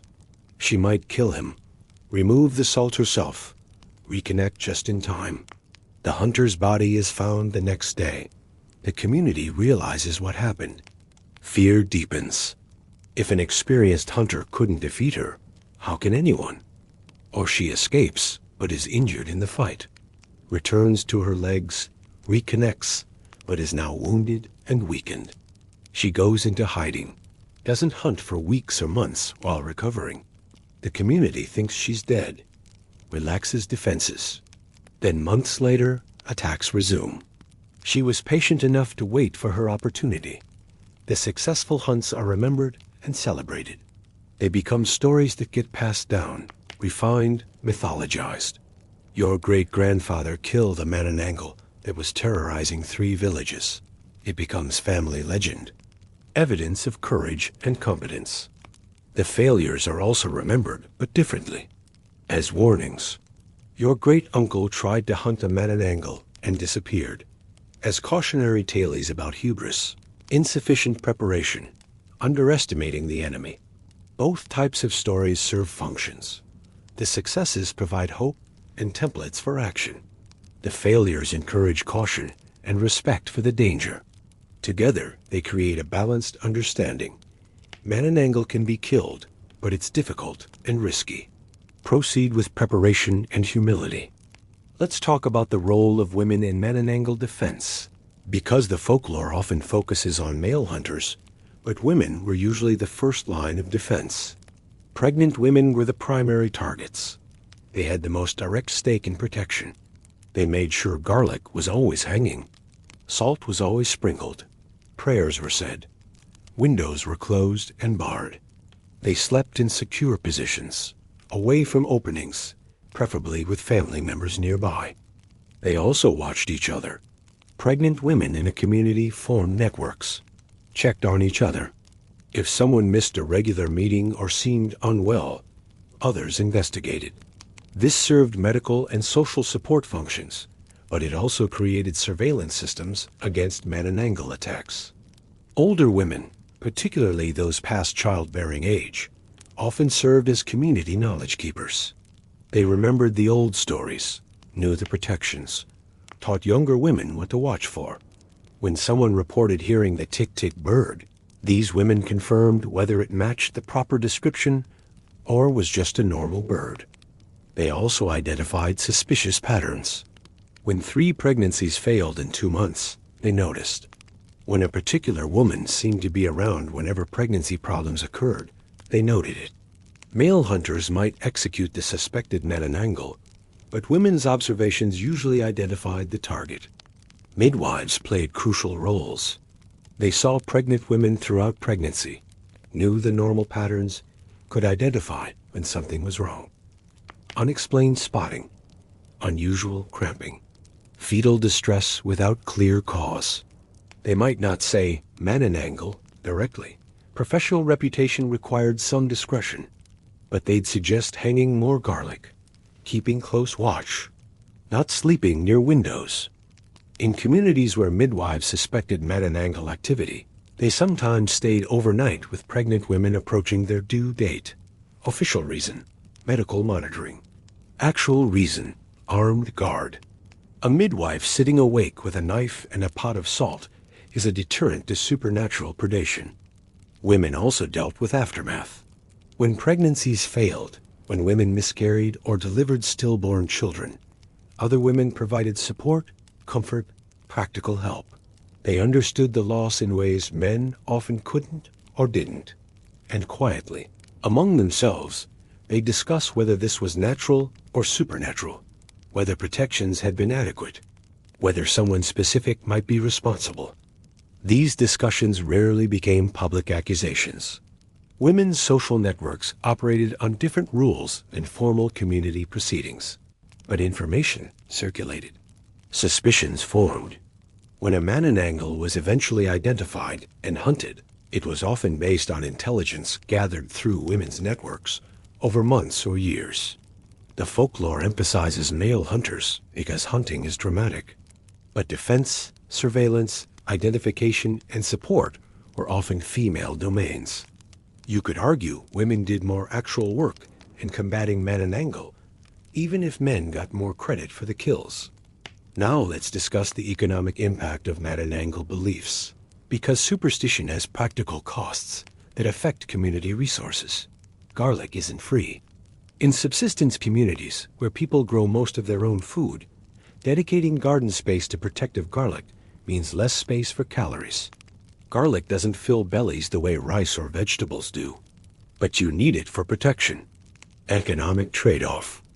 Salt was historically expensive in inland areas, had to be transported from coast to interior, and transportation costs money. Communities far from salt sources paid premiums. Using it for supernatural defense meant less available for food preservation and seasoning. Immediate cost for potential future benefit. Lost labor matters too. Pregnant women who stay home constantly, afraid to go outside, aren't working in fields or markets. Families maintaining nighttime watches, keeping members awake when they should be sleeping, lose productivity the next day. Exhausted workers make mistakes, accomplish less, earn less. Pregnancy failures themselves have economic impact beyond emotional cost. Children are labor and old age security. A lost pregnancy means one fewer future worker, one less person to support parents in their later years.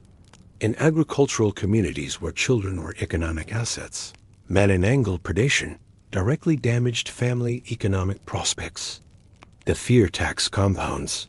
Families that can afford better protections, more garlic, quality salt, paid guards, have advantages over poor families.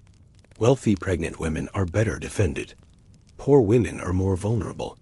This creates class stratification around supernatural risk, which, as the stories say, aswang prey on the poor because they're easier targets, which means wealthy communities have less incentive to organize collective action. If you're wealthy and well defended, why spend resources hunting down a creature that's mostly killing poor people? It's not actively threatening you. You're protected. Let the poor deal with it themselves. Some communities did think this way. Others recognized that Manananggal don't respect class boundaries forever. Today she's hunting the poor village on the outskirts. Tomorrow she's expanded territory and targeting your neighborhood. Better to eliminate the threat early, even if current victims aren't people you care about much. Pure altruism had nothing to do with it.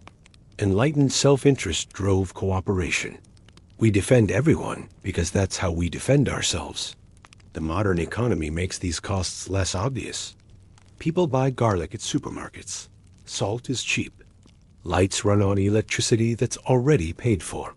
The monetary cost of supernatural defense is negligible compared to historical communities operating on subsistence agriculture. But psychological costs remain. Families that believe in Manananggal still experience anxiety, still maintain protections, still limit pregnant women's movement and activity. These costs are harder to measure, but still real. And occasional economic impacts persist. A pregnant woman who refuses to work night shifts because she doesn't want to travel after dark loses income.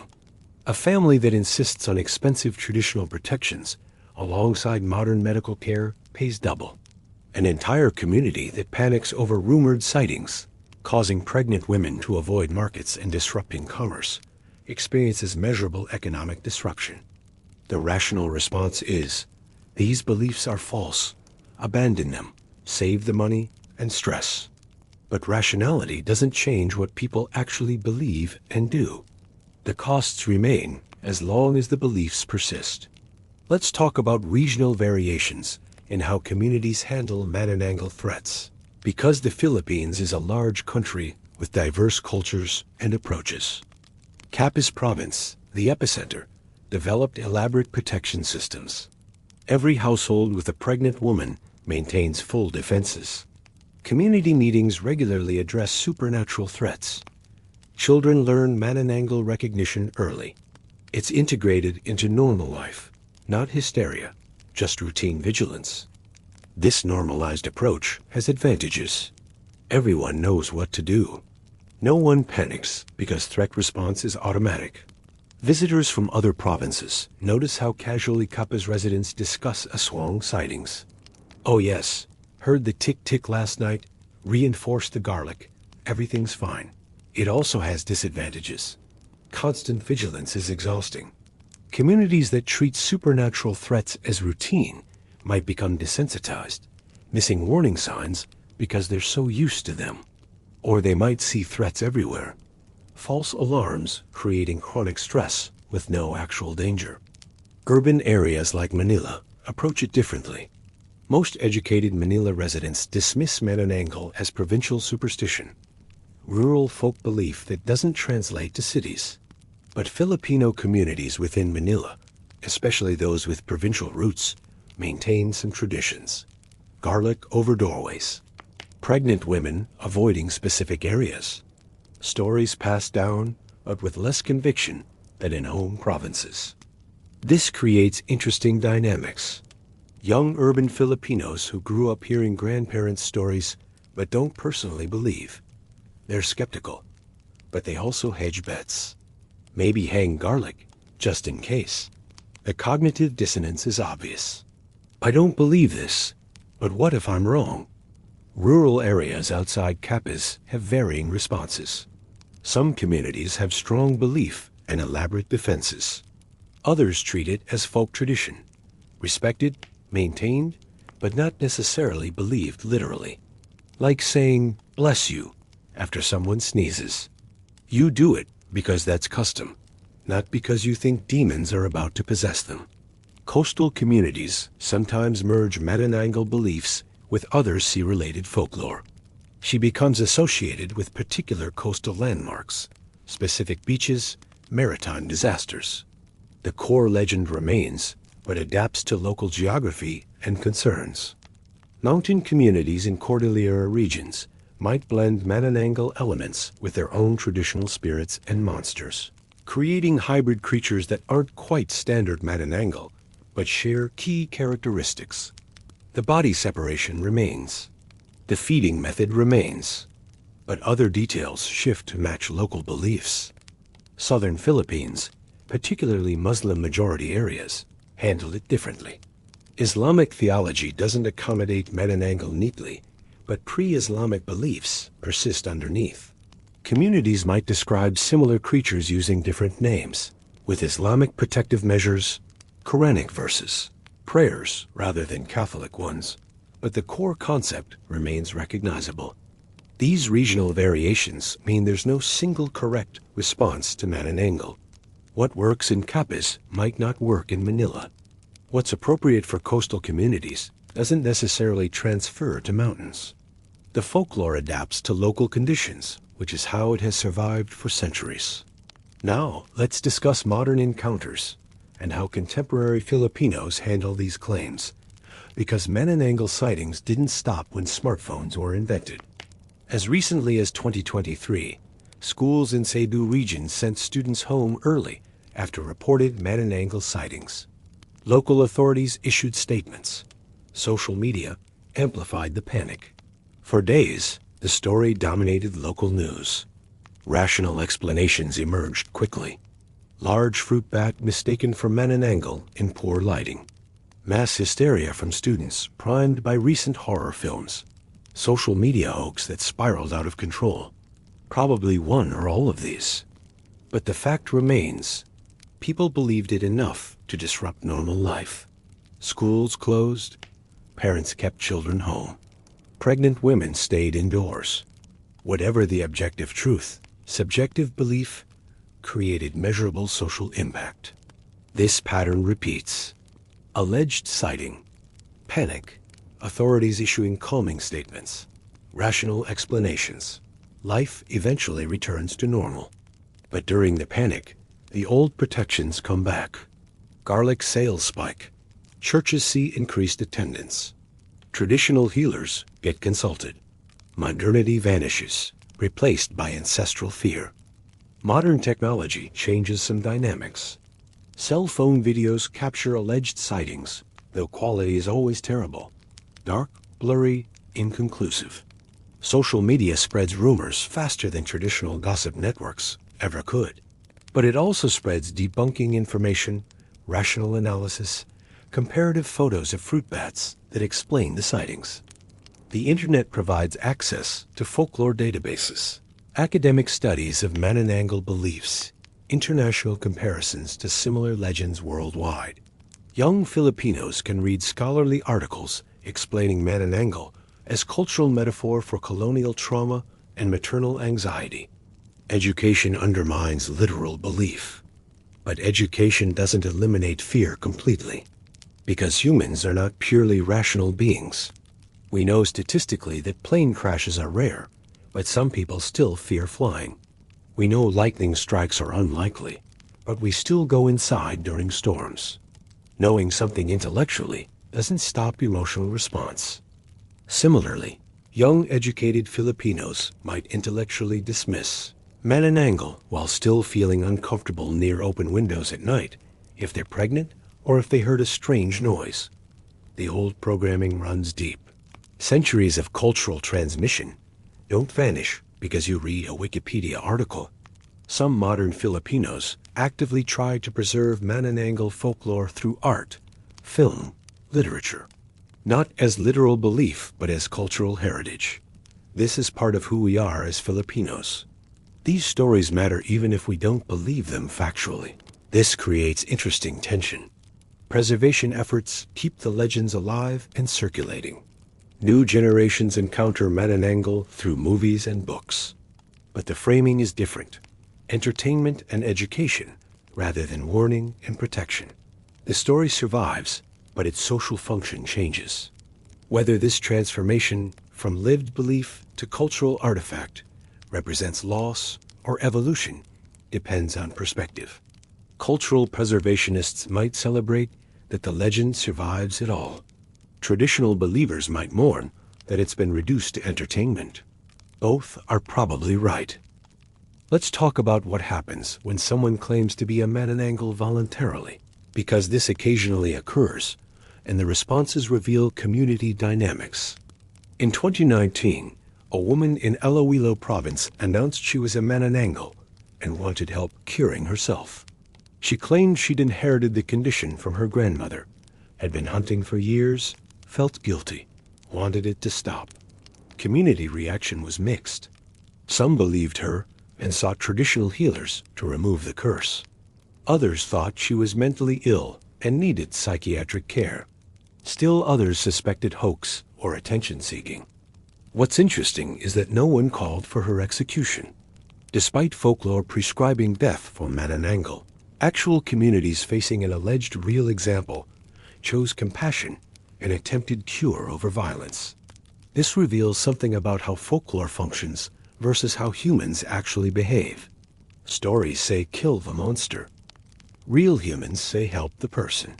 The gap between narrative simplicity and ethical complexity becomes obvious when abstraction becomes concrete.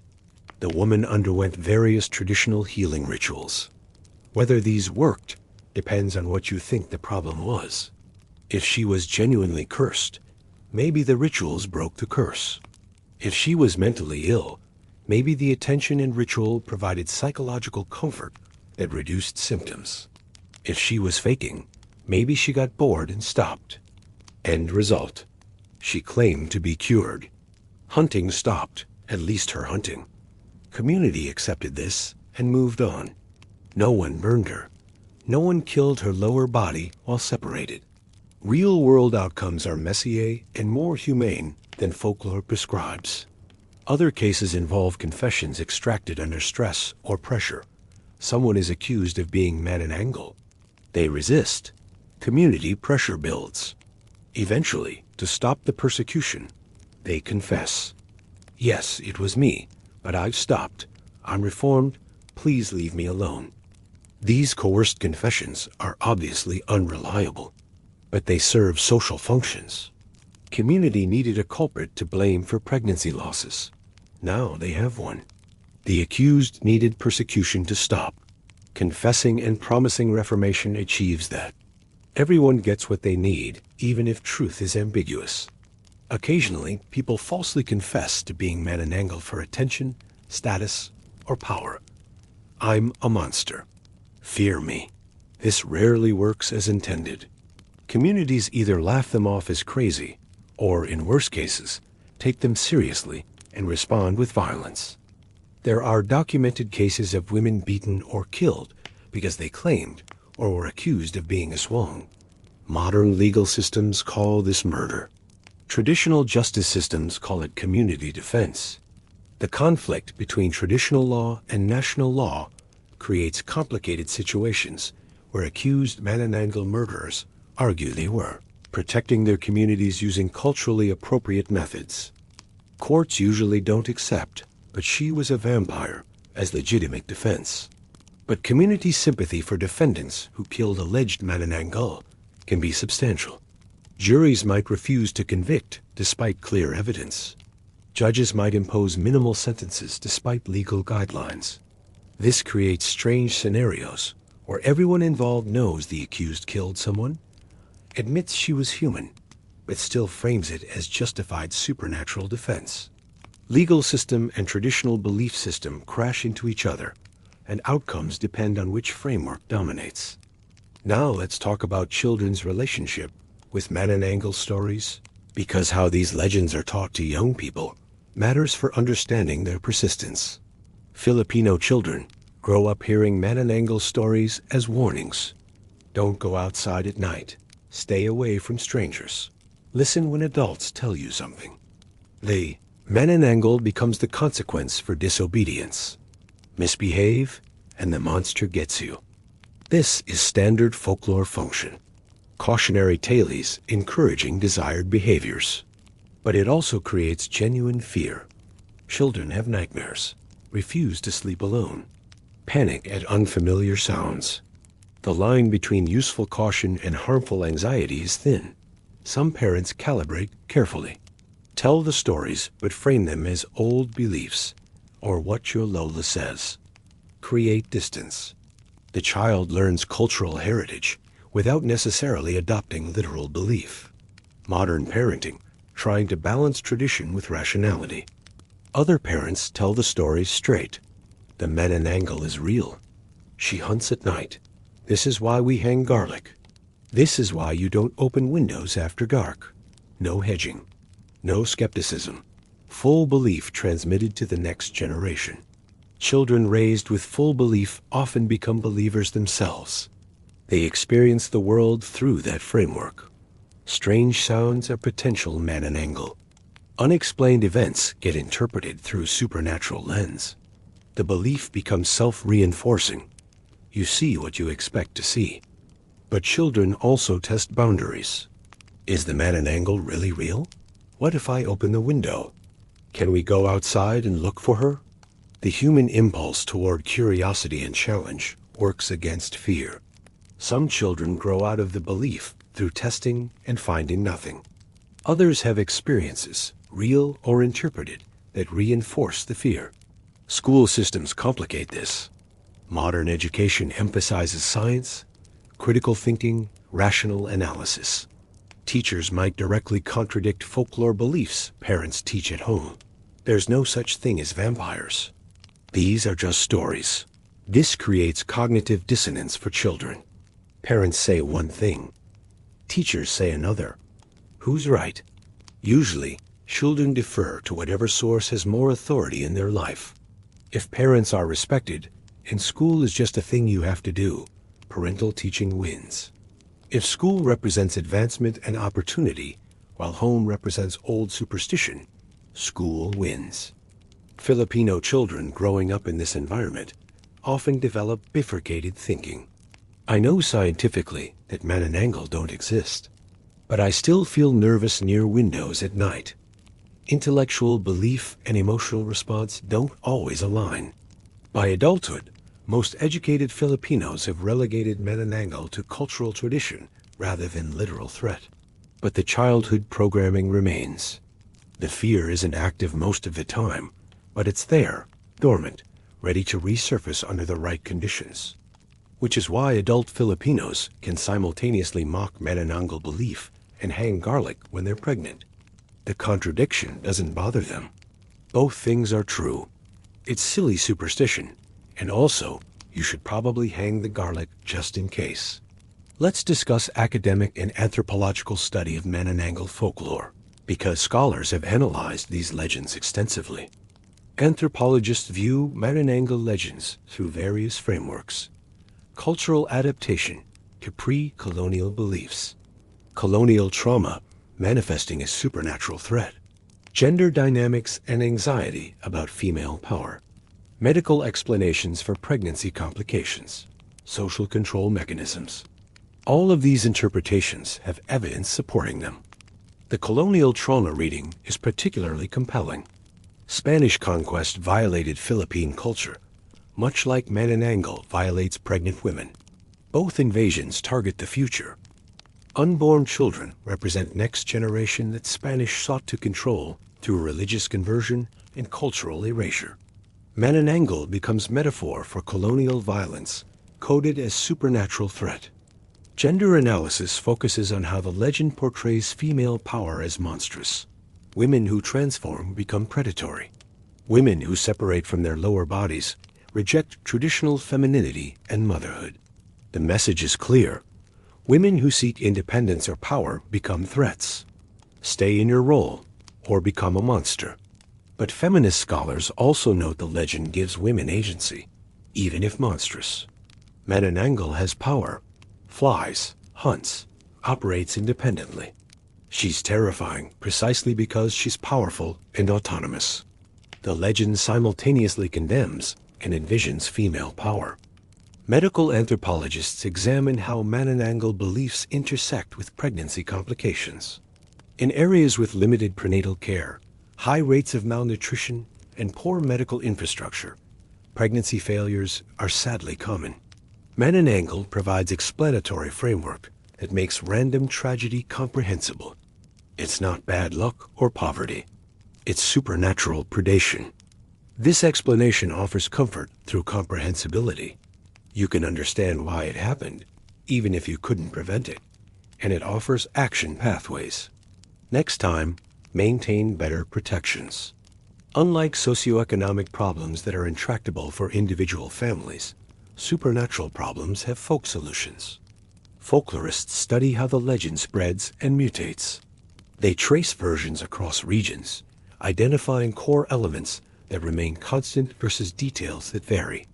They document how modern media reshapes traditional stories, how internet circulation differs from oral transmission, how globalization affects localized beliefs. Some scholars argue Manananggal legends are dying out, replaced by global horror archetypes and secular worldviews. Others counter that the legends are adapting, finding new niches, surviving in modified forms. Both are probably correct for different segments of Filipino society. What's clear is that Manananggal has moved beyond purely oral tradition. She exists in academic papers, horror films, comic books, museum exhibits, tourism marketing. This preservation through documentation and commercialization ensures some version survives even if traditional belief fades. Whether that survival represents meaningful continuity or hollowed-out appropriation is debated. Is Manananggal in a horror movie still Manananggal? Does the legend die when it stops being warning and becomes entertainment? Or does it evolve and adapt as all successful legends do? The scholars don't agree. The folklore continues regardless. Let's start with the most obvious question skeptics ask. If Manananggal were real, where are the bodies? Where's the physical evidence? Where are the confirmed photographs or videos that would prove supernatural predation exists? Fair questions. The stories claim centuries of attacks, thousands of victims across multiple provinces. That should leave evidence. Medical records showing consistent patterns. Forensic data revealing unusual wounds. Something tangible beyond folklore and testimony. And yet, nothing conclusive. Every alleged Manananggal attack has alternative explanations. Pregnancy complications have medical causes. Strange sounds at night are birds, bats, or wind. Alleged sightings are misidentifications, hoaxes, or psychological phenomena. Skeptics take this absence of evidence as evidence of absence. No proof means it doesn't exist. The legend is false. Communities believe in it through cultural transmission and confirmation bias, not because Manananggal actually hunt. Believers counter that absence of proof isn't proof of absence. Just because science hasn't documented Manananggal doesn't mean they're impossible. Maybe they're rare enough to avoid systematic study. Maybe they're intelligent enough to avoid leaving evidence. Maybe modern defenses work so well that attacks have declined to near zero, making documentation unlikely. The debate is fundamentally unfalsifiable. You can't prove something doesn't exist anywhere in the Philippines. You can only fail to find it in the places you've looked. And believers will always claim you haven't looked in the right places at the right times with proper understanding of what you're looking for. This dynamic, unfalsifiable belief versus unprovable skepticism creates permanent stalemate. Neither side can definitively win. So the argument continues, each side convinced the other is being unreasonable. Welcome to every supernatural debate ever. The vampires may or may not exist, but the arguments about them definitely do. Now let's discuss why this particular legend has such staying power compared to other Filipino folklore creatures. Because the Philippines has dozens of supernatural beings, tikbaling, caper, duende, white lady, and more. Yet Manananggal maintains particularly strong cultural presence. Part of it is the visual. Body separation is memorable. You can describe a tikbaling as a creature with a horse's head, but that's been done in other cultures. Centaurs exist in Greek mythology. Manananggal splitting at the waist with entrails dangling? That's specific, distinctive. Hard to confuse with anything else. The hunting method also stands out. Lots of monsters eat people. The Manananggal's proboscis tongue targeting fetuses through roof cracks is weirdly specific and genuinely unsettling in ways that generic predation isn't. It's targeted, personal, violates the sanctity of home and pregnancy simultaneously. The vulnerability is accessible. You don't need silver bullets or blessed swords or complex rituals. You need salt and garlic, items in every kitchen. This democratizes supernatural defense. Anyone can protect themselves or hunt the monster if they're brave enough. No special chosen one required. The creature is also female, which matters in a male-dominated folklore landscape. Most Filipino monsters are male or gender ambiguous. The Manananggal is specifically woman-coded. This creates different resonance, particularly for female audiences who see themselves in the predator-victim dynamic in ways they might not with male monsters. And the psychology is rich. Manananggal legends encode anxieties about pregnancy, motherhood, female autonomy, colonial trauma, social outsiders, and bodily violation. You can analyze it from multiple angles and find meaning. Folklore that supports multiple interpretations tends to survive because different groups can find their own relevance in it. Compare this to, say, the duende, small earth spirits that live in anthills. They'll curse you if you disturb their home. Simple, clear message. Respect nature. That's valuable, but narrow.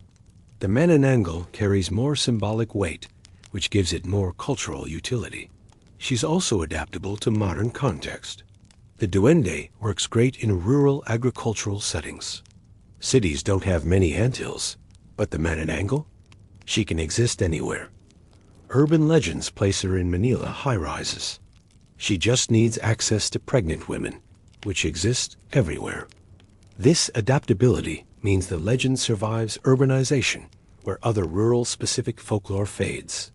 The White Lady exists in specific locations. Balete Drive, certain highways. The Manananggal exists wherever communities exist. Geographic mobility enhances cultural longevity. Filipino folklore had some interesting ideas about supernatural creature design. Some of them aged poorly.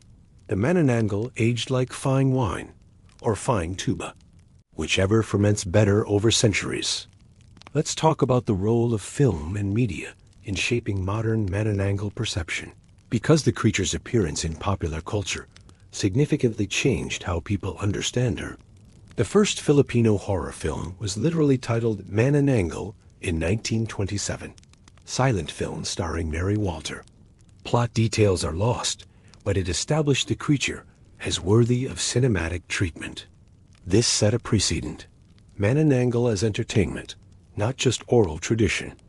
Throughout the mid-20th century, Filipino horror films featured Manananggal repeatedly, sometimes as main antagonist, sometimes as one creature among many in anthology films. The Shake, Rattle, and Roll franchise, which started in 1984 and continues today, included multiple Manananggal episodes. These films codified visual elements. What does body separation look like? How do the entrails hang? What sound does she make? Filmmakers made choices that became canonical. Younger Filipinos who never heard oral traditions learned about Manananggal from movies. Their mental image comes from special effects and makeup, not grandmother's descriptions. This creates interesting feedback loops. Traditional storytellers start incorporating film elements into oral retellings. She looked like the one in that movie. The boundary between folklore and fiction blurs. What's authentic tradition versus cinematic addition becomes impossible to determine. Film also changed the tone. Traditional stories are genuinely frightening warnings. Films need entertainment value. Sometimes they play Manananggal straight as horror. Sometimes they add comedy, romance, or social commentary. The creature becomes vehicle for different genres and messages. Some films humanize her. Show the woman before transformation. Give her tragic backstory. Make audiences sympathize. This complicates the simple monster must die narrative. She becomes antihero, victim, or complicated figure rather than pure evil. Other films lean into body horror. Use the entrails and separation for maximum gross-out effect.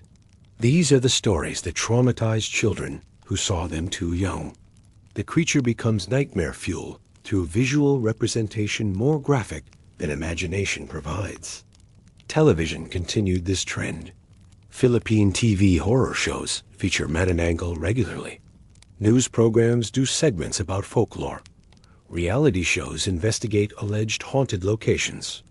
The creature exists simultaneously as fictional character and potential real threat depending on the show's framing.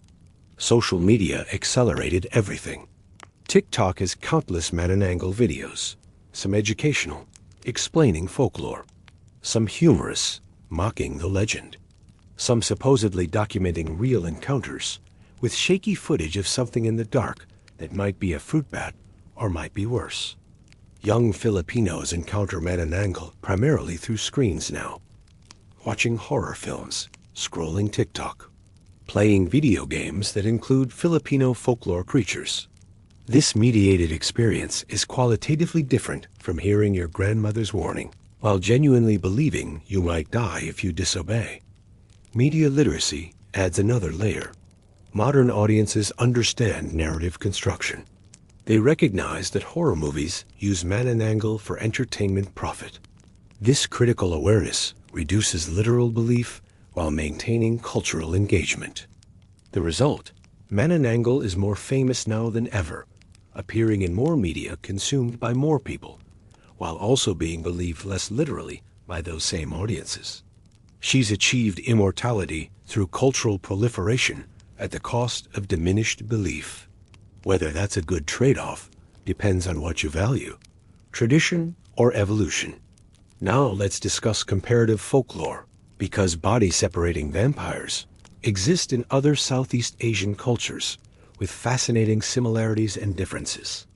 Malaysia has the Penanggalan, female vampire whose head detaches from body, trailing organs as she flies. She feeds on blood and placental material from pregnant women, uses a vinegar bath to shrink her organs so they fit back into her body cavity after feeding. The similarities to Manananggal are obvious. Female, pregnant women as targets, body separation, organ trailing. But the Penanggalan separates at the neck, not waist, and the vinegar bath detail is unique. Also, she's described more consistently as a practitioner of black magic who achieved this form deliberately, whereas Manananggal origin stories vary more. Thailand has the Krasu. Again, female, head separates, organs trail, feeds on blood and filth. But the Krasu is portrayed more pathetically. She's often shown as suffering in her state, compelled by hunger, but not evil by nature. Village response is sometimes protective rather than murderous. Keep your doors locked so she doesn't accidentally contaminate food, not so she doesn't kill you. Indonesia has the Layak in Bali, shape-shifting witch who can transform into various forms, including a floating head with entrails. Feeds on pregnant women and corpses, uses black magic, can be killed through specific rituals. Similar, but more explicitly witch-framed than Manananggal. Scholars debate whether these creatures share common ancestral origin or represent convergent folklore evolution. Did Southeast Asian cultures develop these legends independently because they faced similar concerns about maternal mortality and female outsiders? Or did the legend originate somewhere and spread through trade and cultural exchange? Evidence exists for both. The region has extensive historical interaction. Ideas, including folklore, definitely spread through maritime networks. But the creatures also differ in meaningful ways, suggesting local development rather than pure copying. What's interesting is the consistency of certain elements across cultures. Female, pregnant women as targets, body separation, organ visibility, supernatural feeding. These recurring motifs suggest something fundamental about human psychology or specific historical circumstances that made this particular monster concept compelling across the region. Comparative anthropologists love this stuff. The rest of us just note that Southeast Asia developed a regional approach to vampire, design that emphasized body horror over the relatively tame neck-biting approach Europe went with. Different design philosophies, both valid. One involves significantly more intestines. Let's talk about the psychology of belief in specific monsters versus general supernatural acceptance. Because not everyone who believes in Manananggal believes in all Aswang equally. Some Filipinos maintain hierarchical supernatural belief. Manananggal are real. Kapre are superstition. Why that distinction? Often because they or someone they trust had an experience they interpret as Manananggal encounter, but never experienced other creatures. This selective belief is psychologically interesting. It suggests people aren't simply believers in the supernatural versus rationalists. They evaluate claims individually based on personal experience, cultural context, and evidential standards they apply inconsistently. Someone might dismiss white lady sightings as sleep paralysis while insisting Manananggal attacked their aunt. Same person, different standards applied to different creatures. The inconsistency doesn't bother them because subjective experience outweighs logical consistency. This creates fascinating community dynamics where people debate which supernatural creatures are real versus which are just stories. The tik-tik bird definitely exists, but duende? Come on, be serious. Different Filipinos draw different lines through the same folklore catalog. Education level doesn't predict belief as cleanly as you'd expect. Plenty of educated Filipinos maintain some supernatural beliefs while rejecting others.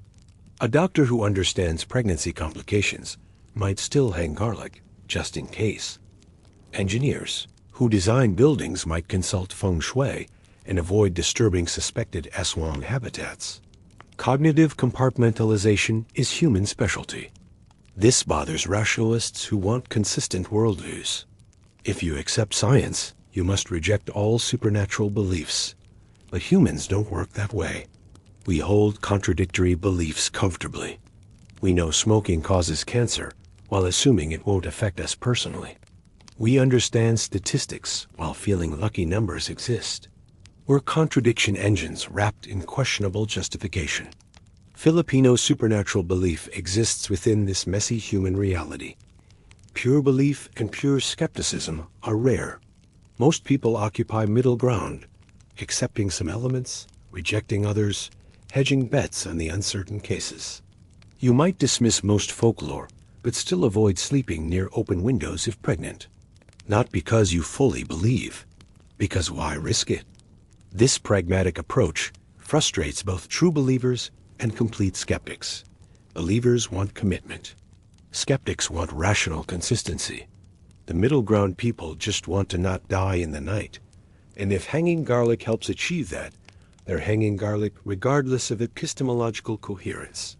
Philosophy calls this Pascal's wager applied to folklore. The locals call it common sense. Both are correct.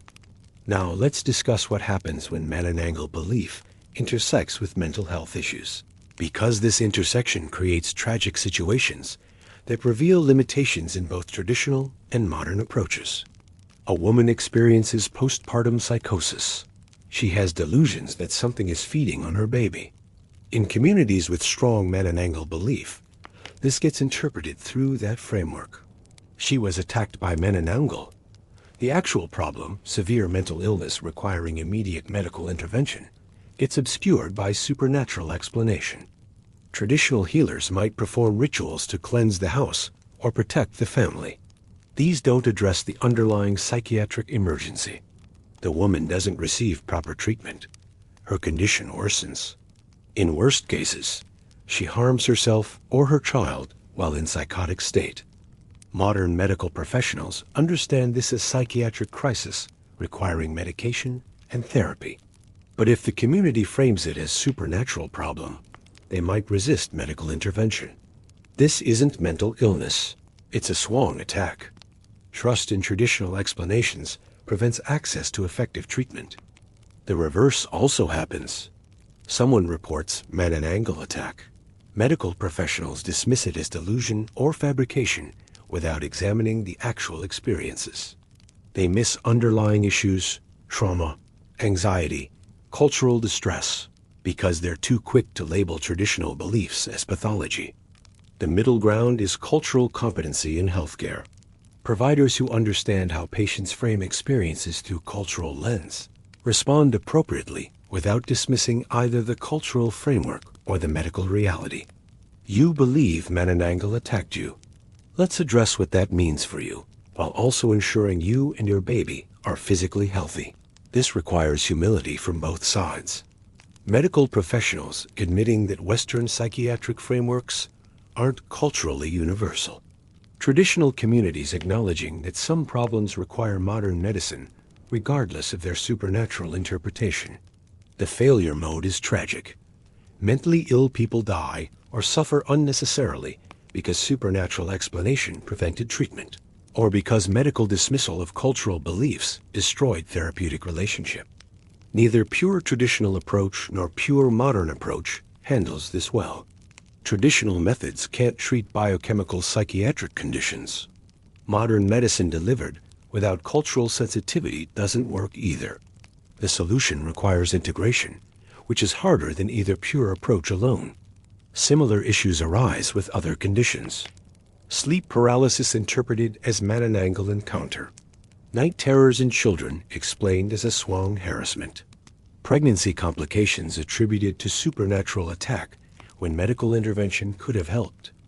Public health professionals working in the Philippines navigate these issues constantly. They can't simply say, supernatural beliefs are false. Trust science. That alienates communities. They can't say, all traditional beliefs are valid, because some interpretations delay life-saving treatment. The successful approach is usually validate the cultural framework while introducing medical information within that framework. Manananggal attacks are serious. Here are traditional protections. Also, prenatal vitamins strengthen you against attacks. The vitamins work for medical reasons, but framing them as supernatural defense makes them culturally acceptable. Is this manipulative? Depends on perspective. Practical public health sometimes requires working within existing belief systems rather than challenging them directly. Save lives first, change beliefs maybe never. Let's talk about economic exploitation of Manananggal belief, because whenever people believe something intensely, someone finds a way to profit from it. Traditional healers offering Manananggal protection services charge fees. Some are sincere practitioners working within their belief system. Others are conscious frauds exploiting fear. Most fall somewhere between genuinely believing their methods work while also recognizing the business opportunity. Pricing varies. Some healers work on donation basis. Pay what you can afford. Others have fixed rates for specific services. Blessing a house, one price. Creating protective amulets, another price. Full Manananggal hunting and elimination service, premium pricing. You thought supernatural pest control was free? Have to pay the professionals somehow. Tourist areas capitalize on Aswang reputation. Visit Capiz, province of Aswang. Tour companies offer supernatural-themed excursions. Visit allegedly haunted sites. Meet local storytellers. Buy Aswang-themed merchandise. The creature that terrorized communities for centuries now drives tourism revenue. This commercial exploitation bothers some traditionalists. The legend is sacred, serious, meant to protect people. Turning it into tourist attraction trivializes that, reduces genuine cultural belief to entertainment for outsiders who don't understand what it meant to communities that actually lived in fear. Others see economic opportunity as validation. Our folklore is valuable enough that people pay money for it. The commercialization proves Manananggal has cultural capital. Why not benefit financially from that? Film and media represent another economic vector. Horror films featuring Manananggal make money. Comics, novels, video games, all profit from the legend. Creators may or may not share that profit with communities who maintain the stories for centuries. This creates questions about cultural ownership. Who owns Manananggal folklore? The communities that developed it? The nation as a whole? Anyone who wants to use it? Does anyone have right to commercialize it? If so, should profits be shared? Western intellectual property law doesn't handle folklore well. Stories passed through generations, shaped by countless tellers, don't have clear authors or copyright holders. They're communal cultural property. But that doesn't stop individuals or corporations from profiting from them. Some Filipino creators try to honor the tradition while making money from it. They consult with elders, share proceeds with communities, maintain respect for the source material. Others just grab whatever folklore elements they want, blend them into generic horror, and collect checks without acknowledgement.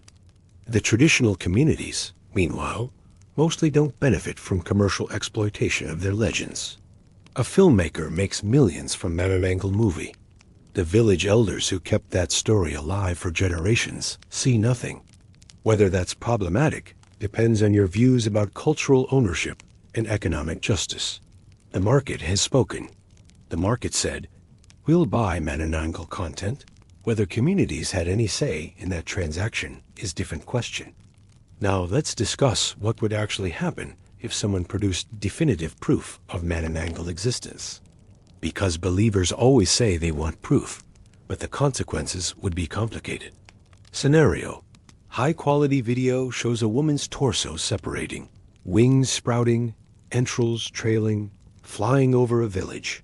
The footage is verified authentic, not CGI or hoax. Body of the lower half is found, examined, documented. Medical science can't explain it.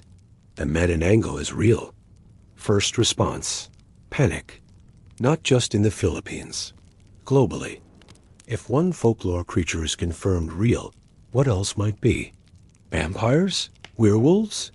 Everything humans dismissed as superstition needs re-evaluation. The epistemological crisis would be massive. Second response: scientific mobilization. Every biologist, physicist, and medical researcher would want to study the phenomenon. How does the body separation work? What animates the parts independently? What's the energy source?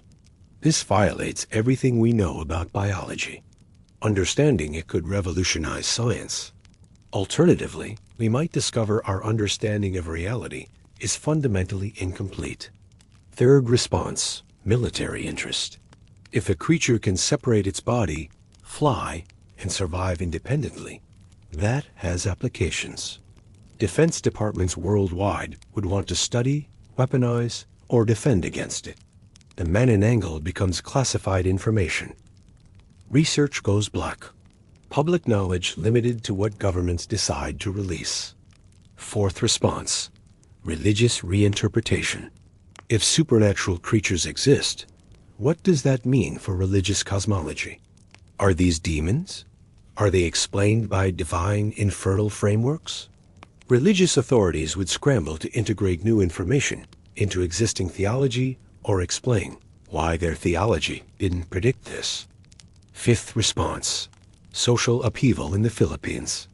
Communities that maintain traditional protections feel vindicated. Those who modernized and dismissed folklore feel exposed. Panic buying of garlic and salt. Pregnancy rates might drop. Women refuse to sleep near windows. Economic disruption as normal life adjusts to confirmed supernatural threat. Sixth response: hunting campaign.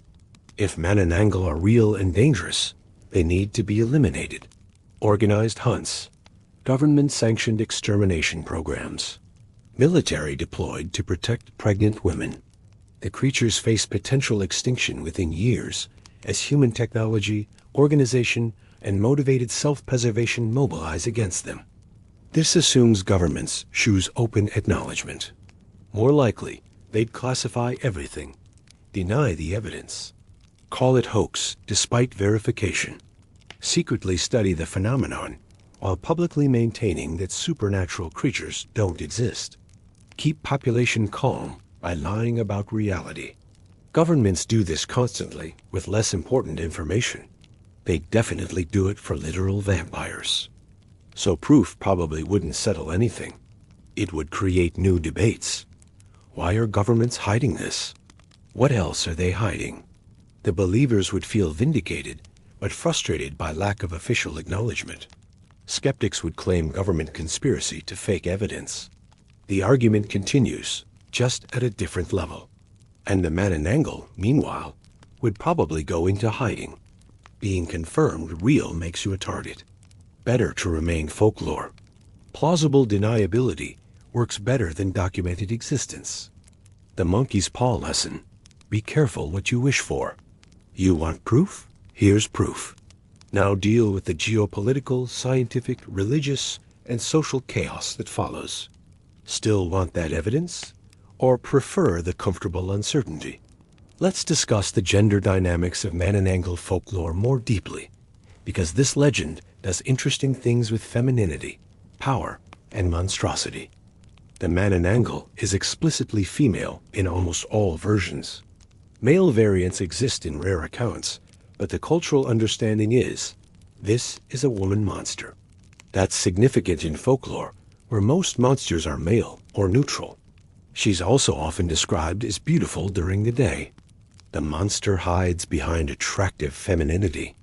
This plays into cultural anxieties about women's appearance as deceptive. Can't trust a beautiful woman. She might be literally hiding entrails under that pretty exterior. The transformation rejects traditional femininity. She separates from her lower body, the reproductive organs, the source of motherhood. She grows wings, mobility, and escape from earthbound female roles. She feeds on fetuses, destroys motherhood in others. Every element violates cultural expectations for women, but she's punished for it. The legend's message is clear. Women who reject traditional roles become monsters. Women who seek power become predators. Women who refuse motherhood destroy it in others. The story enforces gender norms through horror. Feminist readings flip this. The Manananggal represents female rage against impossible expectations. She's trapped in a body society wants to control. She literally tears herself free from that imprisonment. Her hunting of pregnant women isn't evil. It's rejecting the motherhood role forced on women. She's symbol of rebellion, not conformity. Both readings find textual support. The folklore is ambiguous enough to sustain contradictory interpretations. Conservative audiences see warning against female autonomy. Progressive audiences see expression of feminine frustration. Same story, different frameworks. The targeting of pregnant women specifically matters. Pregnancy is the ultimate feminine state in traditional frameworks. A woman fulfilling her natural role. The Manananggal attacking this represents either ultimate evil if you value traditional roles, or ultimate rebellion if you resist them. Male characters in Manananggal stories are usually hunters or victims. They don't transform. They don't have the power the Manananggal has. They react to her, but don't parallel her. This creates interesting dynamic where women are powerful, even if monstrously, while men are responsive, even if heroically. Compared to Western vampire folklore, where male vampires are common and often dominant, Dracula, Nosferatu, male power coded as supernatural predation. The Manananggal inverts this. Female power is supernatural threat. Male hunters protect community. The psychology underneath might reflect patriarchal anxieties about female autonomy. Women who don't conform to roles are threats. They must be controlled, hunted, killed. The legend becomes tool of social control. This is what happens to women who reject femininity. But it can also reflect female experience of constrained roles. If you feel trapped by gender expectations, the Manananggal represents fantasy of escape, even if violent and tragic. She got free. She has power. Yes, she's hunted and killed, but at least she had agency first. Modern Filipino feminists have reclaimed the Manananggal symbol somewhat. T-shirts with Manananggal and feminist slogans. Art depicting her as powerful rather than evil, using the monster as icon of female strength and rejection of limiting roles. The creature that was meant to enforce conformity becomes symbol of resistance. Whether this reclamation honors or distorts the original folklore is debated. Traditionalists might object to turning their genuine cultural beliefs into political statement. Feminists respond that folklore always had political dimensions. They're just making them explicit. The argument continues. The Manananggal flies above it, trailing entrails, unconcerned with how humans interpret her. She just wants to feed and survive. Very relatable, really. Now let's talk about the ecological question. If Manananggal were real, what would their population dynamics look like? They feed on fetuses and pregnant women. This is specialized diet. Unlike generalist predators that eat many prey types, Manananggal have narrow niche. That limits population size. You can only support so many fetus-eating predators per human population. Let's assume one Manananggal needs to feed once per month to survive. That's 12 attacks per year. If each attack kills or terminates a pregnancy, that's 12 lost pregnancies per Manananggal annually. A village of 1,000 people might have 20 to 30 pregnancies per year, given historical birth rates. One Manananggal could consume half the pregnancies in her territory. 2 or more Manananggal, and the village faces population decline. They'd notice this. Response would be intense. This suggests Manananggal must be rare, probably one per large area, maybe per province. Territory size of hundreds of square kilometers. They can't congregate densely without destroying their food source.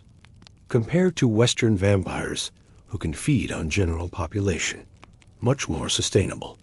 You can have multiple vampires in a city because they're not targeting rare, specific victims. But Manananggal are obligate fetus feeders. That's limiting. Reproduction is unclear in the folklore. The black chick inheritance suggests some Manananggal reproduce by passing the condition to relatives. But that's slow. One new Manananggal per generation per family line. Population growth is minimal. If Manananggal were real predators, they'd face conservation biology challenges, specialist diet, low reproduction rate, human hunting pressure. These factors typically lead to endangered status or extinction. They're like pandas, but for supernatural predators. Evolutionary dead end with good PR. This might explain why, if they ever existed, they're so rare now. Maybe Manananggal are cryptid endangered species. Last few survivors in remote provinces. On the edge of extinction, because humans are very good at eliminating threats, and these creatures never adapted to changing conditions. Or they learned. Maybe modern Manananggal, if any, feed less frequently. Target areas with high pregnancy rates. Avoid regions with strong defenses. Move territories regularly. Basically, intelligent predators adapting to human pressure. Like wolves learning to avoid populated areas. The ecology supports either interpretation. They never existed, or they're rare enough that encounters are infrequent. Both scenarios produce similar observational data. Mostly sightings, few confirmed cases, limited evidence. Whether that's because they're mythical or endangered is the question. Conservation biology meets cryptozoology. Somewhere, a biologist is writing a paper about sustainable Manananggal population management, just in case. Let's discuss what children's games and rhymes about Manananggal reveal about cultural transmission of folklore. Filipino children play games involving Manananggal. Tag variants where one child is it and flies around trying to catch others. Rhymes about the tik-tik bird hitting louder or quieter. Drawing games where kids sketch what they think she looks like. These games serve multiple functions. Entertainment, obviously, but also education. Children learn the legend through play. They internalize rules. Tik-tik quiet means danger. Garlic provides protection. Stay away from open windows. The games normalize the threat. If you play Manananggal tag regularly, the creature becomes familiar rather than terrifying. This might seem counterproductive. Shouldn't scary creatures stay scary? But actually, familiarization helps. Children who understand the threat through play are less likely to panic if they think they encounter one. It's exposure therapy disguised as children's games. The culture found ways to teach survival strategies while reducing paralyzing fear. Clever parenting on a civilizational level. The rhymes pass down specific information. Tik-tik loud, she's not around. Tik-tik soft, she's on the roof. That's critical survival information coded as children's verse. Easy to remember. Spreads through play. Gets reinforced through repetition. Some rhymes add moral lessons. Children who disobey get taken away, using Manananggal as consequence for misbehavior. This is standard folklore function. Enforce social norms through threat of supernatural punishment. Effective, if ethically questionable. Modern children's games have incorporated Manananggal into digital space. Mobile games featuring Filipino monsters. Online role-playing games where players can choose Manananggal as character. The folklore adapts to new play formats. These digital games often westernize or simplify the legend. Manananggal becomes generic flying vampire. The cultural specificity gets lost. Some Filipinos object to this dilution. Others see it as evolution, the legend surviving by adapting to global gaming culture. The playground games continue in rural areas where traditional beliefs remain strong. Urban Filipino children might learn about Manananggal through movies or internet rather than play. But in provinces where grandmothers still warn about the tik-tik, children still play the games and sing the rhymes. This creates interesting generational divide. Older Filipinos learned Manananggal through immersive cultural transmission. Stories, games, serious warnings, actual fear. Younger urban Filipinos learn through media consumption. Horror films, online content, cultural education, divorced from belief. The legend survives in both contexts, but means different things. To elders, it's lived tradition. To youth, it's cultural heritage. Both are valid, but they're not the same. Childhood play bridges the gap. Even kids who don't believe can play the games. The rules still work. The fun still exists. The information still transmits. Whether you believe the Manananggal is real doesn't prevent you from running away when someone playing the monster gets too close in tag. Play is powerful that way. It doesn't require belief. It just requires participants. As long as children play Manananggal games, some form of the legend survives. Belief is optional. Engagement is what matters. Now let's discuss the final question. Should Manananggal beliefs be preserved or eliminated? Arguments for preservation. This is cultural heritage, centuries of tradition, part of Filipino identity. Eliminating, it means cultural erasure. Western rationalism shouldn't override indigenous knowledge systems. The stories contain wisdom, even if not literally true. Biodiversity applies to cultures. Losing traditions impoverishes human cultural ecology. Arguments for elimination. These beliefs cause harm. Delay medical treatment. Create paranoia. Enable exploitation by fraudulent healers.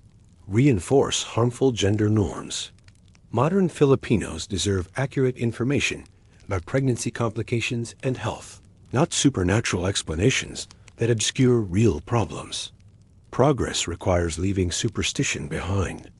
Arguments for transformation. Keep the stories, but reframe them. Teach as cultural heritage, not literal truth. Use Manananggal in art, literature, entertainment, while making clear its metaphor and symbol. Preserve the cultural element while eliminating harmful belief.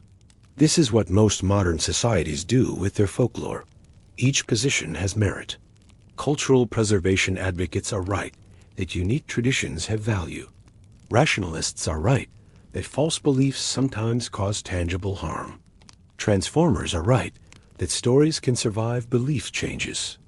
The question is, who decides? Filipino communities that maintain these beliefs?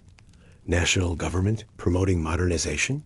International observers commenting on primitive superstition? Each potential decision maker has different agenda and authority. Democratic approach says, communities decide for themselves. If they want to maintain Manananggal beliefs, that's their choice.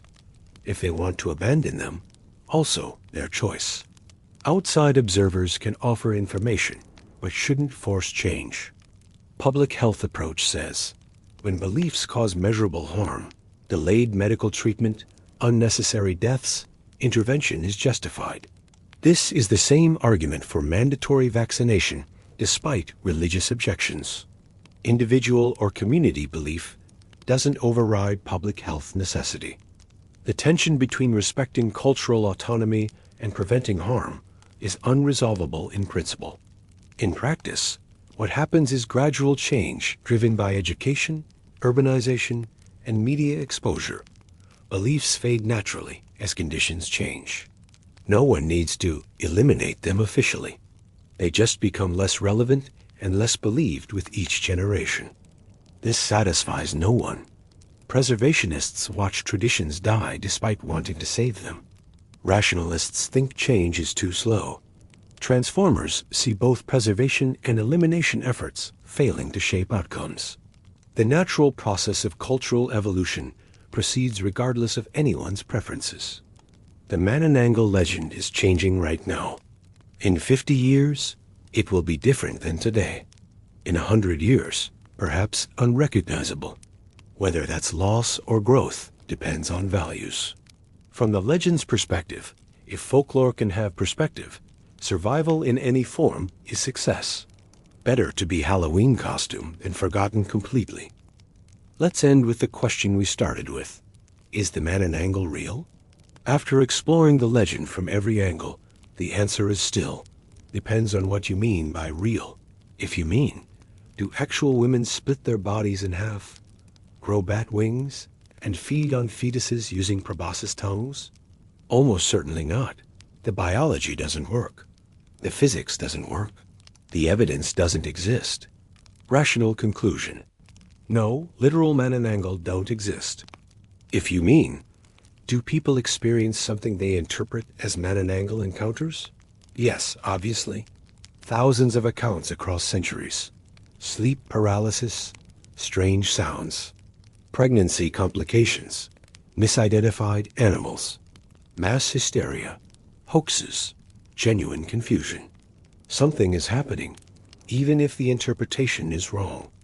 If you mean, does the legend reflect real experiences and concerns? Absolutely. Maternal mortality was real.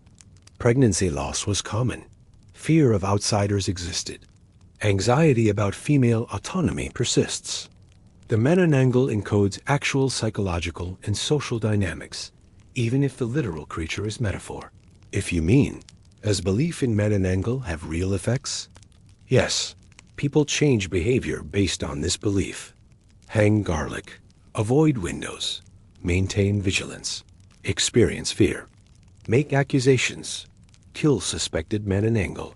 Real actions with real consequences based on belief that might be false. The belief is real, even if the creature isn't. If you mean, will we ever know for certain? Probably not. Unfalsifiable claims don't resolve through evidence. Believers can always say you haven't looked properly. Skeptics can always explain away testimony. Both positions are defensible. Both can be maintained indefinitely. The Manananggal exists in the space between fact and fiction. Too many witnesses to dismiss entirely. Too little evidence to confirm. She's shooting the vampire, simultaneously real and unreal until you check the box. Except you can never definitively check the box. Maybe that's appropriate. Folklore thrives in ambiguity.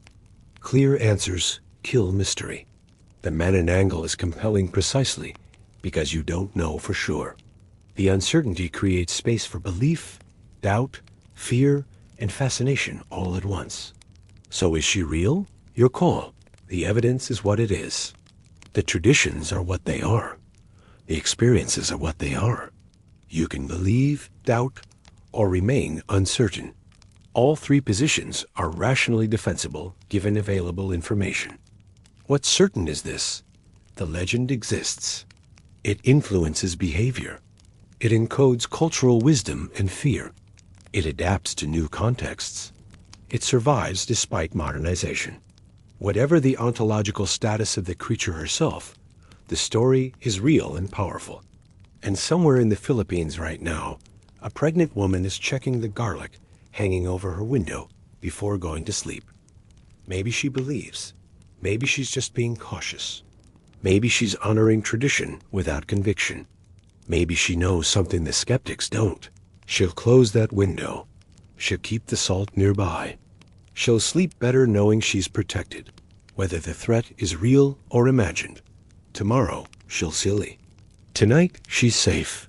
Before we conclude, let's talk about the Manananggal and Filipino diaspora communities, because the legend travels with immigrants and transforms in interesting ways.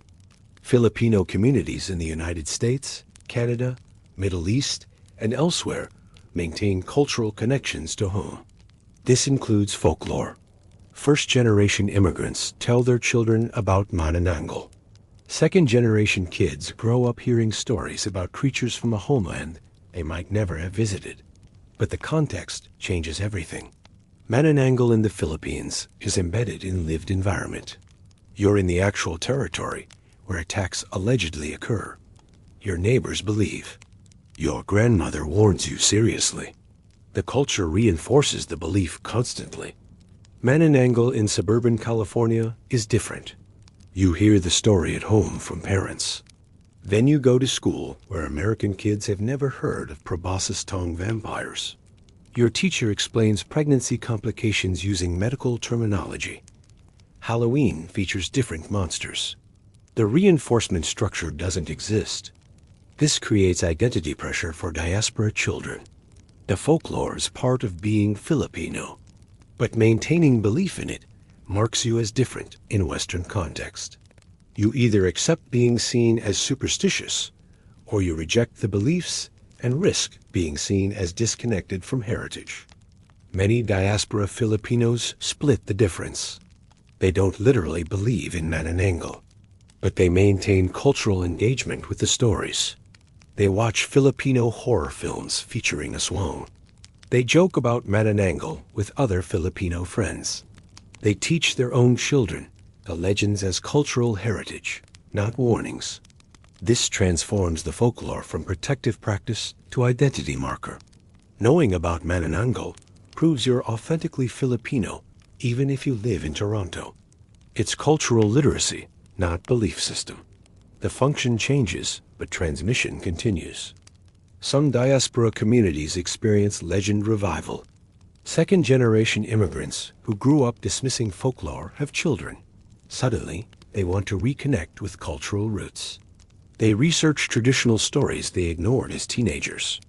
They teach their kids seriously because it represents connection to heritage they now value. This creates interesting situation where the legend skips a generation. Grandparents believed literally. Parents rejected it. Grandchildren embrace it culturally. The belief content changes, but the transmission succeeds. Diaspora communities also create hybrid versions. Manananggal meets Western vampire tropes. She appears in fan fiction, crossing over with American horror characters. Filipino-American authors write novels blending traditional aswang with contemporary Western settings. The legend evolves through cultural mixing. Some traditionalists hate this. The stories are being corrupted, westernized, commercialized. The sacred becomes secular. The specific becomes generic. Filipino folklore loses its distinctiveness through diaspora transformation. Others see opportunity. The legends reach global audiences through diaspora adaptation. Non-Filipinos learn about Manananggal through these hybrid works. Interest in authentic versions increases. The tradition survives by evolving rather than remaining static. Both perspectives are valid. Cultural purity versus cultural evolution. Preservation versus adaptation. The tension is unresolvable because it reflects fundamental questions about how culture works and who owns it. Meanwhile, diaspora Filipino children are navigating their own relationship with these legends. Some embrace them fully. Some reject entirely. Most find middle ground, respectful appreciation without literal belief. The traditional function is lost, but new functions emerge. Identity formation, cultural connection, nostalgia for heritage. All valid uses of folklore, even if different from original intent. The Manananggal flies overseas with immigrants. She adapts to new environments. She survives through transformation, just like the communities that carry her stories. Now let's discuss what modern Filipino artists and writers are doing with Manananggal mythology, because creative engagement keeps folklore alive even as belief fades. Contemporary Filipino literature includes numerous Manananggal stories. Some play them straight as horror. Others use the creature as metaphor for various social issues. Immigration, colonial trauma, gender oppression, environmental destruction. The Manananggal becomes a symbol that can represent many things. Poet Marjorie Avasco wrote The Manananggal Myth, exploring the creature as feminine power, both terrifying and liberating. Writer Gina Apostol included Manananggal elements in novels examining Philippine history. Many other Filipino writers engaged the legend from different angles, each finding new meanings. Visual artists create Manananggal imagery It's striking and often beautiful, despite the grotesque subject matter. Paintings showing her in flight with entrails trailing against tropical sunset. Sculptures capturing the moment of separation. Digital art blending traditional and contemporary aesthetic approaches. Some artists explicitly feminism into their Manananggal work. She becomes icon of female rage against patriarchal constraints. Her body separation represents freedom from societal roles. Her hunting represents taking power in a world that denies women agency.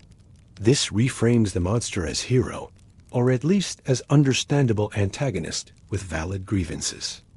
Other artists explore the horror more directly. They lean into body horror aspects, make the entrails graphic, show the violence of her attacks, create art that disturbs and unsettles. This maintains the creature's scary function while elevating it to fine art status. Filipino filmmakers continue making Manananggal movies, but with more sophisticated approaches than earlier horror films. Recent works explore psychological dimensions, treat the legend as cultural trauma, use horror framework to discuss serious themes. The creature becomes vehicle for social commentary, not just jump scares. Theater productions incorporate Manananggal into plays exploring Filipino identity. Some are traditional retellings. Others are radical reimaginings. Experimental theater uses the legend to push boundaries and challenge audiences. Conservative theater uses it to preserve tradition. Both approaches keep the folklore culturally active. Musicians reference Manananggal in songs. Punk bands write angry tracks about women's rage using the creature as metaphor. Traditional folk musicians maintain songs about a swang the communities have sung for generations. Hip-hop artists in the Philippines occasionally reference the legend in verses about authenticity and cultural identity. Even fashion engages the legend. Designers create clothing lines inspired by Manananggal imagery. Graphic designers put the creature on t-shirts and posters. The vampire becomes aesthetic, style, brand. This commercializes her, but also spreads her image globally. Video game developers, both Filipino and international, include Manananggal in games. Sometimes as enemy to fight, sometimes as playable character, sometimes as quest giver or NPC with complex characterization. The interactive medium lets players engage the legend actively rather than passively receiving it. All of this creative work serves preservation function. As long as artists engage Manananggal, the legend persists. Traditional belief might fade, but artistic reproduction ensures cultural memory survives. Future generations will know about Manananggal through art, even if grandmothers stop warning about the tik-tik bird. Whether artistic engagement replaces or supplements traditional belief is question for cultural theorists. For artists themselves, the work is what matters. They're creating, engaging, reimagining. The legend provides rich material. What happens to belief as a result isn't necessarily their concern. Art preserves through transformation. The Manananggal that appears in contemporary Filipino art isn't identical to the one from traditional folklore, but she's recognizably related. The continuity exists even through change. That might be enough. Let's talk about how technology has changed Manananggal hunting and defense. Because if the creature were real, she'd face challenges from modern tools. Security cameras would be problematic for her. Houses with surveillance systems record everything. A flying torso with trailing entrails would definitely get caught on video. Either no Manananggal exist and cameras prove it by never recording them, or they're intelligent enough to avoid recorded areas. Motion sensor lights create illuminated zones she'd need to navigate around. Her stealth approach works in darkness. Automatic lights responding to movement destroy that advantage. Modern suburbs with comprehensive outdoor lighting are much harder. Hunting grounds than traditional villages with minimal illumination. Drones could be deployed for Manananggal detection. Community patrol drones flying at night, equipped with thermal cameras and recording equipment.